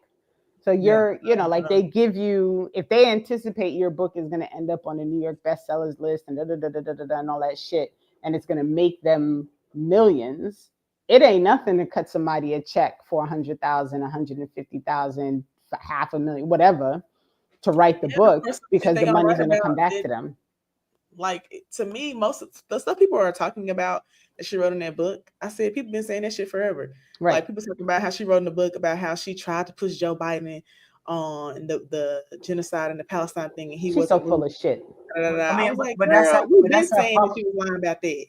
But that's how propaganda works, though. Like people saying it forever, but nobody will have the influence like Kamala at this point. So let's say, for instance, when she writes a book or what book she writes, not only would she get a particular type of signing bonus, but she would probably own the rights to most of her stuff. So because the publishers will make so much money off of people. Like, you know how many people are gonna get the book and just put it on the damn table and not even read it? millions and millions of people. So it's like, yeah. And when when you see these book talk things, like people are there, them rooms are crowded. And so every time she's in that room and there's however many people in that room, they've all purchased the book to be there. Right. So her book tours alone are probably making back whatever money was spent in her bonus, like her initial payment that she got for writing it. So Sister Ashley Nichols said her book is damage control to set her up for 2028. I definitely believe that. It could be. Yeah, I could see that. For sure. I think the issue is going to be that there's so many other people that are going to be running that are more high profile than her, realistically, that's also going to set her back. And they're going to be Black men. It's going to be a lot. Yeah, it's going to be a bit. I'm not really, my brain's not, I'm already not looking forward to this chaos that's going to come. And everybody's ramping up for, the congressional races that are supposed to happen next year. Because that's what's more important. Well, all these people are going to be talking about, we have to stop Trump. We have to get Congress back. And, I find it. That's not going to win them any elections. They got to. But not on exactly, because they're all voting the same on the shit that no one wants them to agree on. So I'm like, I don't even like, like you're saying that as if right now the line being held for the really major things is on political lines, and it's not. For the dumb shit, like recognizing Kirk, everybody voted to do that shit, right? Like for continuing to support Israel, like you had very few people who didn't sign on for that dumb shit. Like you have all these people that are in agreement for the things that literally do not help regular working people. Mm-hmm. And they're all aligned. And so I can't, one of the things that I am most aggrieved by, I think, is that I see people now, and Kamala Harris is a person who's feeding into it. Like, I warned y'all, I told y'all this is going to happen. Like, all of this effort is all just to push people back into the Democratic Party. It's all to get people back to complying and voting blue no matter who, and going back to where, like, you don't have Trump on TV saying crazy stuff. And, but in the end, nothing actually changes. Like nothing actually changes from person to person, from administration to administration. And, I spend a lot of time like doom scrolling, and I caught a clip of some, listen, because I get, I need to, and it's a bad habit, because it's definitely not what I should be doing when I need to take a break from all the shit that I'm working on. But sometimes it's, there'll be jokes and stuff. So I scroll through looking for the jokes, and then I always end up getting sidelined by real stuff. But there was a clip of Summer Lee, who's a congressperson, I think in Pennsylvania, if I remember right. And they were talking about homelessness in whatever bill they were arguing about. And so she said to the person that she was arguing with, she said, so Donald Trump is now in the White House. You have the trifecta as Republicans. If you take issue with homeless people, you all could write a policy and pass it right now. And you could get something done to deal with the homelessness. Now, I'll tell you, when she first came out, I was like, oh, is she going to be something real? And then she ended up being like passive. And then I just couldn't. So I stopped following. So I don't really know what she really has done at all. But I thought it was an interesting thing that she even posed that question in that way, to just point out, like, y'all not changing anything either. And she said it. She said, and when the Democrats had it, they didn't change anything. She was like, homelessness has been a problem across administrations because no one wants to do anything about it. And I was like, oh, okay, Miss Lee. All right. Like, at least you're saying something, right? But you have to wonder what has actually happened. Like, what is going on when you have people like Marjorie Taylor Greene doing podcasts talking about how much money the government is giving to Israel and how she has a problem with it. Like, what is, like, I'm in the upside down. What is happening right now? Yeah. I actually the point you was making earlier, how these people who I guess maybe present themselves as progressive but still kind of stay within a colonial container. And I know we kind of got past it, but like Amber, you asked us, and I don't think we heard your answer, but like, what do you think about Crenshaw, and what was the sentiment for the CBC people? I don't know if it was the CBC, but what was the sentiments around your circle for the award that was given? Yeah, I actually don't even know what award she was getting because I was late to the party. It was like a reception, and she was talking, but it was like a room full of people who were also talking to each other. So I was hearing what she was saying, but it was very lackluster, to be honest. But I don't know Kimberly Crenshaw super well. Like, I know like about the stuff she's written about critical race theory, which is not like a passion topic for me. Like, that's not my like expertise. My expertise is specifically around policy around bail, criminal justice, abolition stuff. So like, it's not something I deeply explored. I've read like some stuff she's written and some quotes, but that's about it. I'm not really super interested in her. I do feel like she kind of is this like token popular academic lady that I kind of see in a lot of spaces. And to me, I think that she could use her platform to be way more radical than she is and like put out some more stronger stances on different things. But that's just my thing. Like, but I also feel like, when people do that, they don't platform them anymore. And I think people get scared to say stuff. I don't think they should be like using that as a reason. Like, I think you can be afraid. I'd be afraid to say stuff all the time. I still do it. But I think that eventually you got to like, take a very specific, like a very vocal, strict stance. Yeah. So for me, I think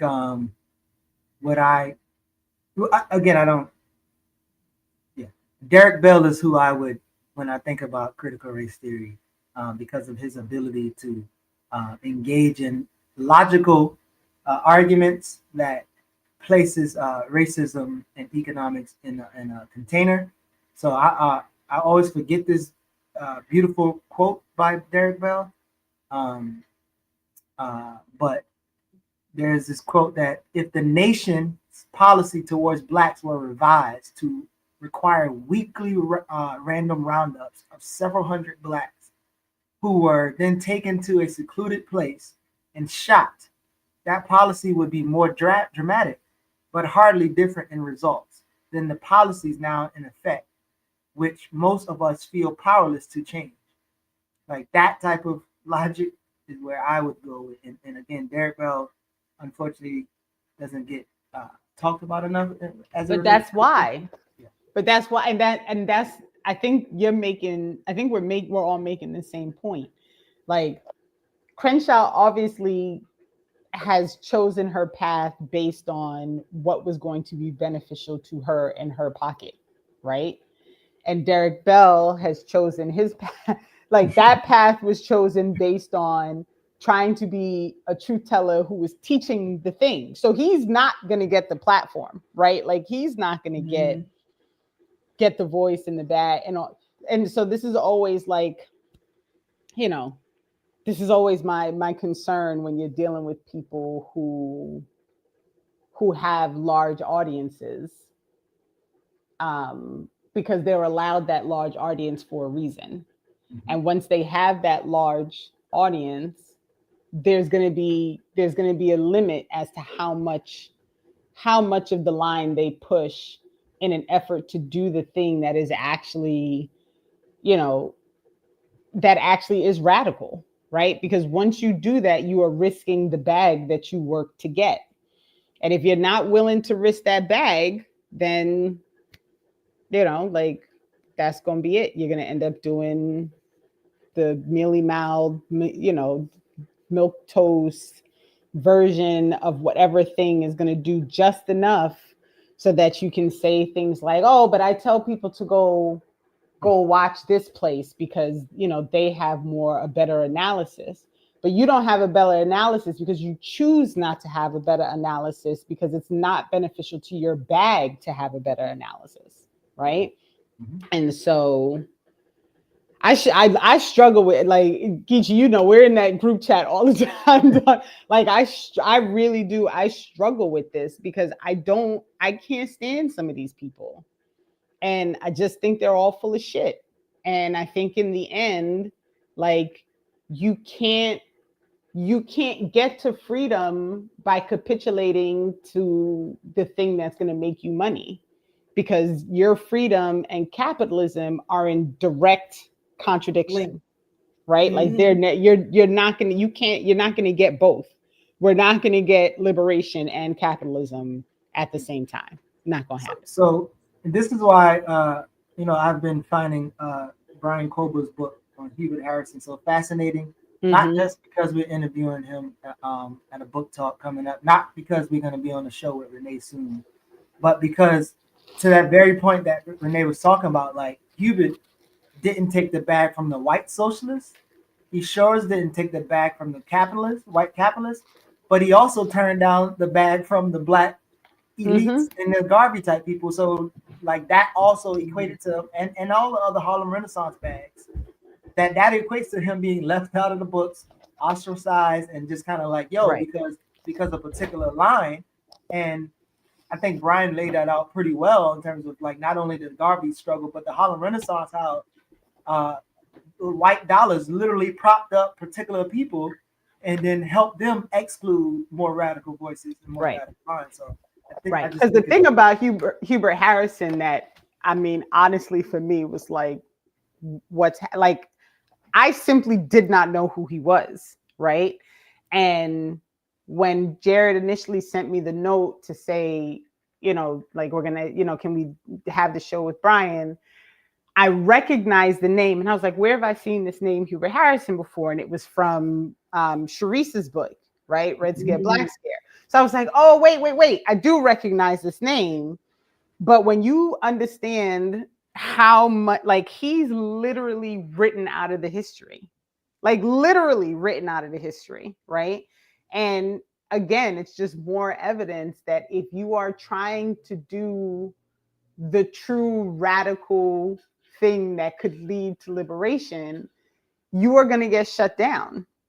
So what we have to do, I think, and this is what I think I try to do with all these, these little things that I do all over the place, is if you can get people to have enough courage to be okay with doing the radical thing, right? Like, because that's just the right thing to do. That's the logical thing to do. Like, we can't all survive by being afraid of the pushback that you're going to get for saying the thing that actually makes fucking sense.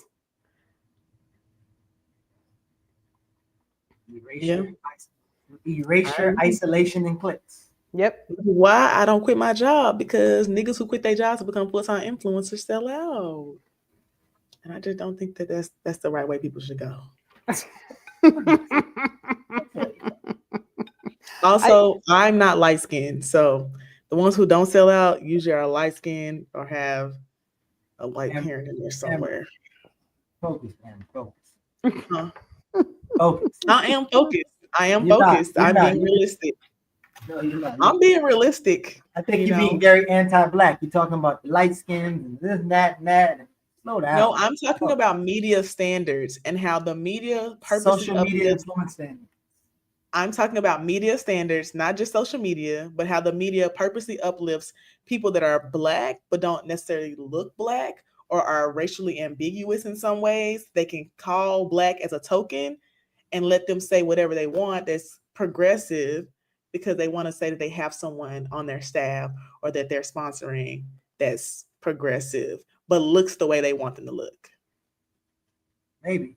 And maybe that's, that was the thing. But there's also some really black African folks who still get pushed into a particular line. Mbuntu is African name and look that you can get, and he also was plastered around the place as a leader. Now, there's a lady who's on one of these mainstream channels who somehow has now ended up in my algorithm. So all of her little clips People like, I don't know who she is, but she does one of these like, you know, table talk things, but she pushes back on people a lot, which I think is interesting. And then the other day she was on with Oprah's girl. That Gail. always Gail. I think it was Gail. No, is that her? Who's the one with the short blonde hair now? Is that Gail? I don't know about Gail is the only one I can think of as Oprah's girl. I don't watch TV. I don't either. This is all people who they share. Are you talking about who Cardi B was in the interview with? No, but anyway, but they were talking about. They had somebody on who was talking about Iran, and so the person was like, "Okay, but why? Like, why is Iran?" Are you talking about Joy-Ann Reid? Yes, that's who it is. That's who it is. My bad. It's not Oprah's girl. Oprah. Oh, I'm about to say I am. But she actually spit some stuff like, you know, well, why, you know, like you have to go back to when we removed the elected person in Iran and replaced them with someone that the people didn't want. And I was a little surprised. Like, I was like, what's happening right now? Right. And so I don't know, like, I'm not quite sure like where this show happens. For the people who knew it was that I was talking about Joy-Ann Reid, you can tell me like there's another really dark-skinned girl who's at the table with long, she has like braids. And so these two seem to be like the new crew of like Black people who are like in the mainstream space and are kind of sort of saying some of the things, but I'm waiting to see like what's the point where they're gonna say something that gets all their asses fired, because you know you still part of the structure, right? Like you're still on mainstream media doing this, like you're not.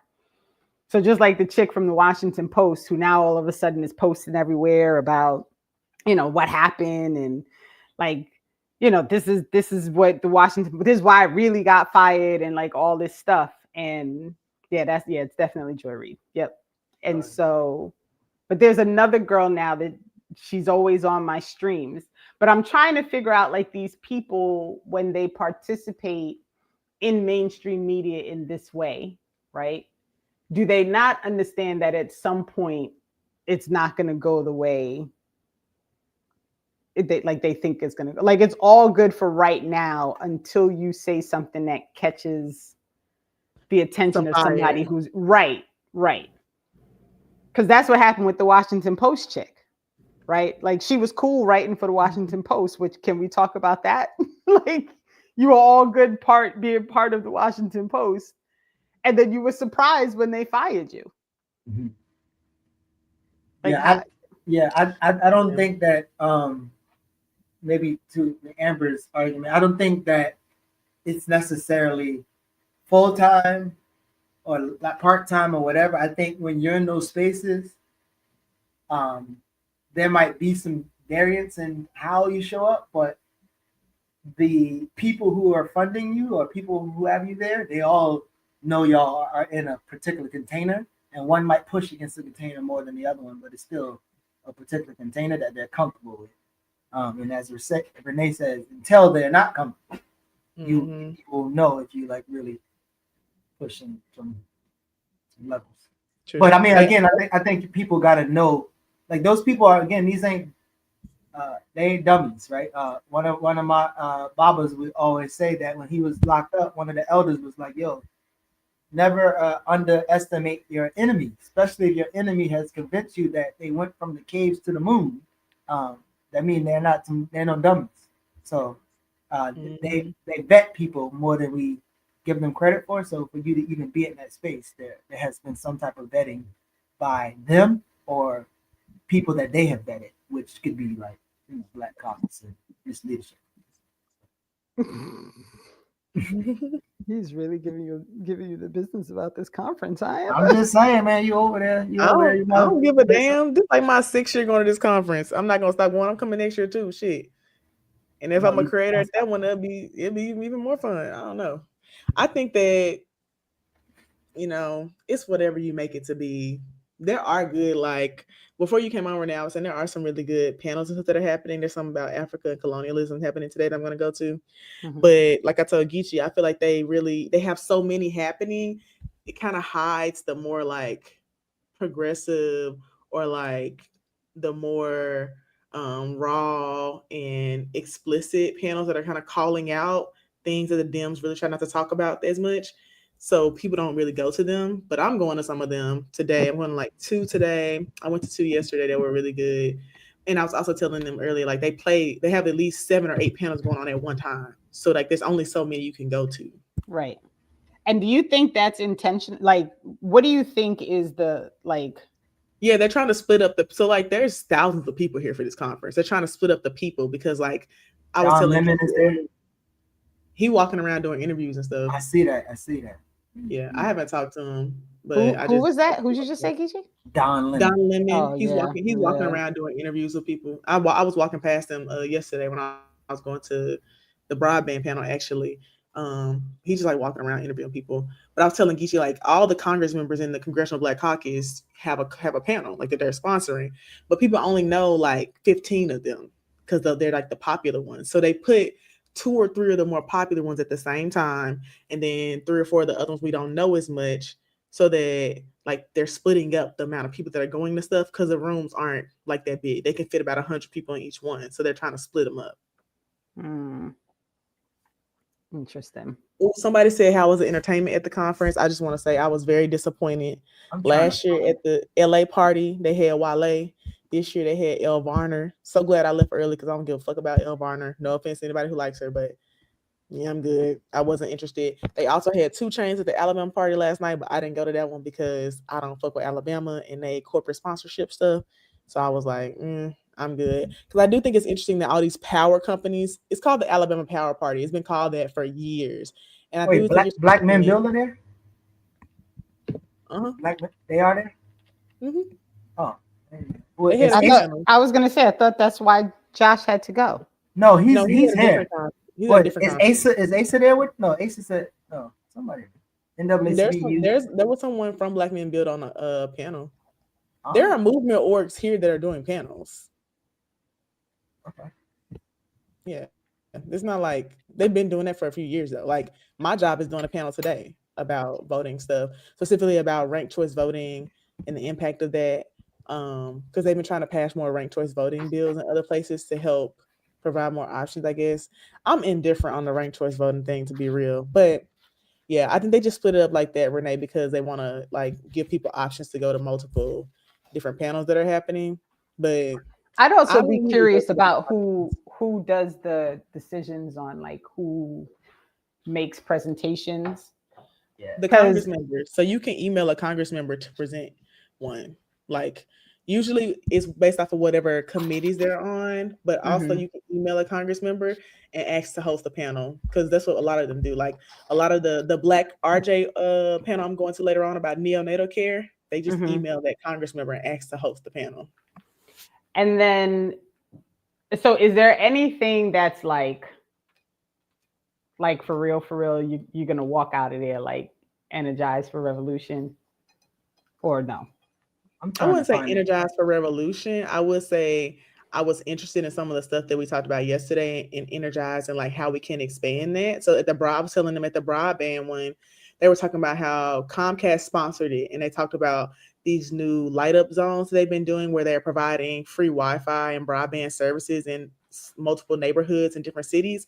And the mayor of Tacoma, Washington was there, a Black lady.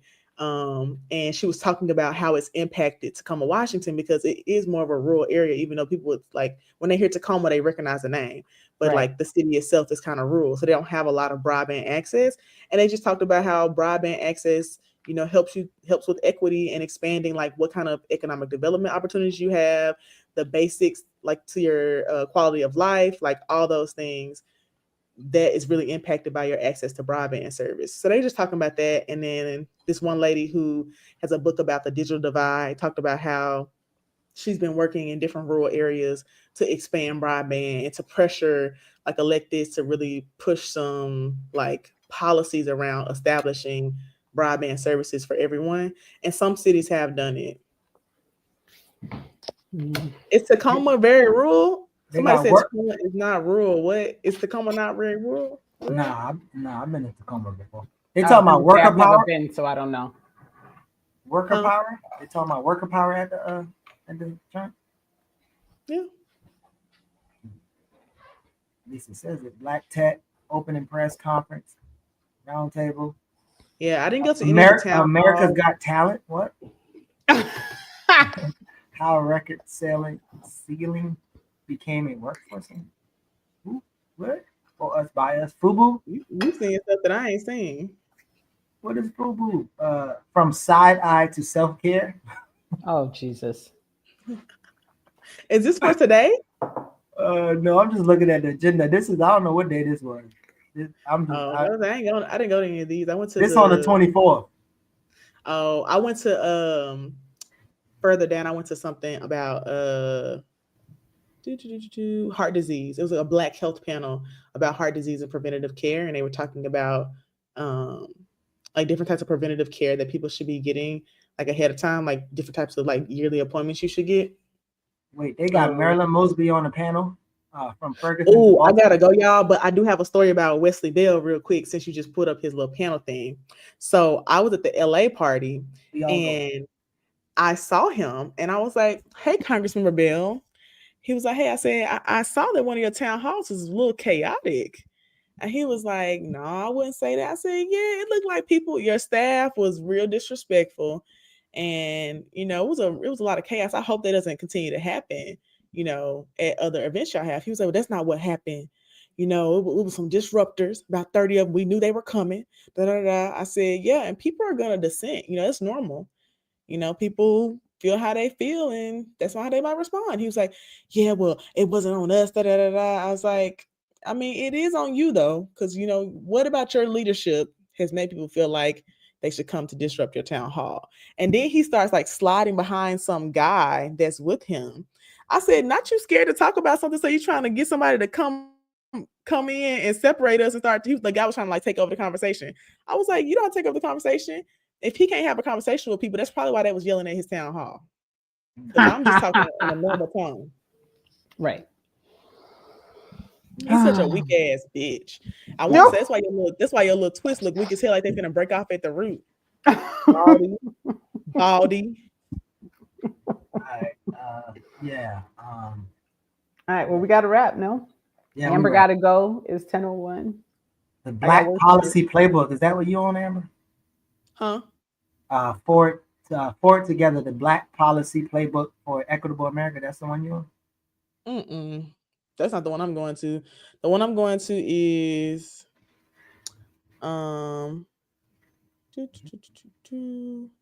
Occupy Cities, Trump's militarization of policing in Washington, D.C. and beyond at 11. Then I thought you said you was on the panel. You on the panel? No, I'm listening. I'm going to listen to some. Then I'm going to Occupations, Mass Deportations, and the Threat to Black America at 12. And then I'm going to the Black Voters Matter one about building Black political power around ranked choice voting and like voter education.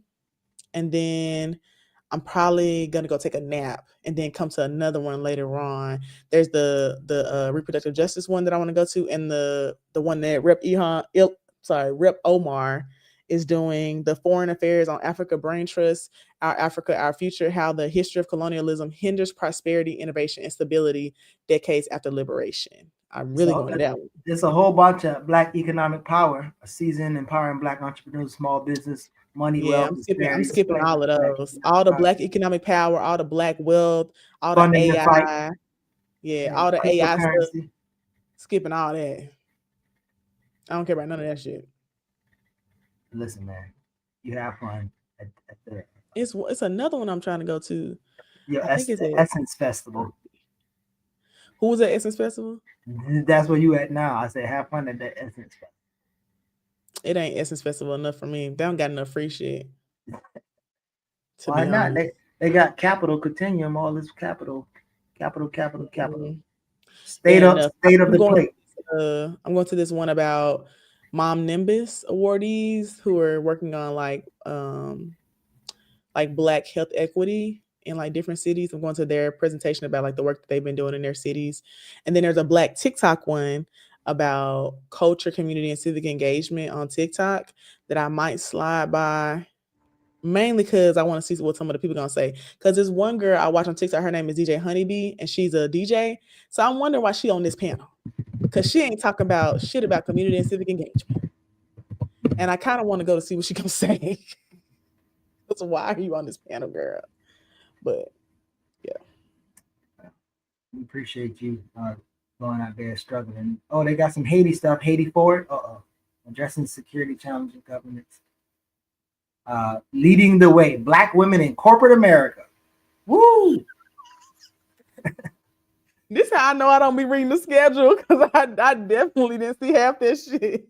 Gospel extravaganza. United House of Prayer. I was going to that yesterday. I said, why would I go to that? Sojourner Truth. Empowering Black communities. Call to action, fight against kidney disease. I mean, that's a lot. It is. Carbine, credit. What you need to know. You see, it's a lot of panels happening at one time, right? Yeah. That's a whole lot. DEI backlash, voting rights, brain trust. That's what you was talking about. Yeah, I'm my eye hurt. Yeah, I was just looking through it. Well, as I said, if you're in Atlanta, find yourself somewhere close to the West End, come through. On 30th Tuesday. Who? Say what? I said, come do some organizing. Oh, come to the book. No. Yeah. So see you then. What y'all got going on this weekend other than Saturdays with Renee tomorrow? What y'all got covered for tomorrow? I'm going to some parties tomorrow, and I'm probably gonna like do social media stuff. We got this big protest happening in Memphis. So I'm probably gonna be posting stuff about that and like handling remote support for them. After the show tomorrow, I'm actually headed to Newark. We've been collecting, I think the count was like 1,200 items so that we could make bags. So when the supporting group meets people at the gate, when they're being released, they can have some basic like need stuff, soap and socks and underwear and that type of thing. So we're going to put the bags together tomorrow and make sure we got 100 bags and like 1,000 items. So everything has to be sorted so that the group can just grab a bag and go when they go to meet folks at the gate. So I'll be doing that tomorrow. Stephen, yes, the MARTA station is right there. So it's right off the Lee and White. When you get off Lee and White, right across the train track. So you can definitely walk, and it's still connected or close to the government. Cool. Yeah. All right. See y'all later. Appreciate y'all for coming on. I thought you was Don Cheeto, Geechee. Who? Somebody in the chat. Thank y'all for tuning in. Make sure you like, comment, and subscribe also before you drop off. Anybody can. Peace, y'all. Staggering, the gathering, possessed by a pattern that be scattering. Over the global, my vocals be traveling, unraveling my abdomen and slime is babbling, grammatics that are masculine. I grab them in, verbally badgering broads. I wish them matter. Was back on video LP, I'm with against all odds. I gotta even Steven, proceeded reading. I believe in everything I'm reading, but my brain was bleak. Needing beat and exercise. I didn't seek the best of odds. This a lot of text and lies I analyze. Where I rest my eyes and chastise the best of guys with punchlines. I'm nesting when it's crunch time. But your mind like one time and poetry was pussy. I be sunshine, cause I deliver like the sunshine. Come find it once lines, I dumb rhymes. Remix.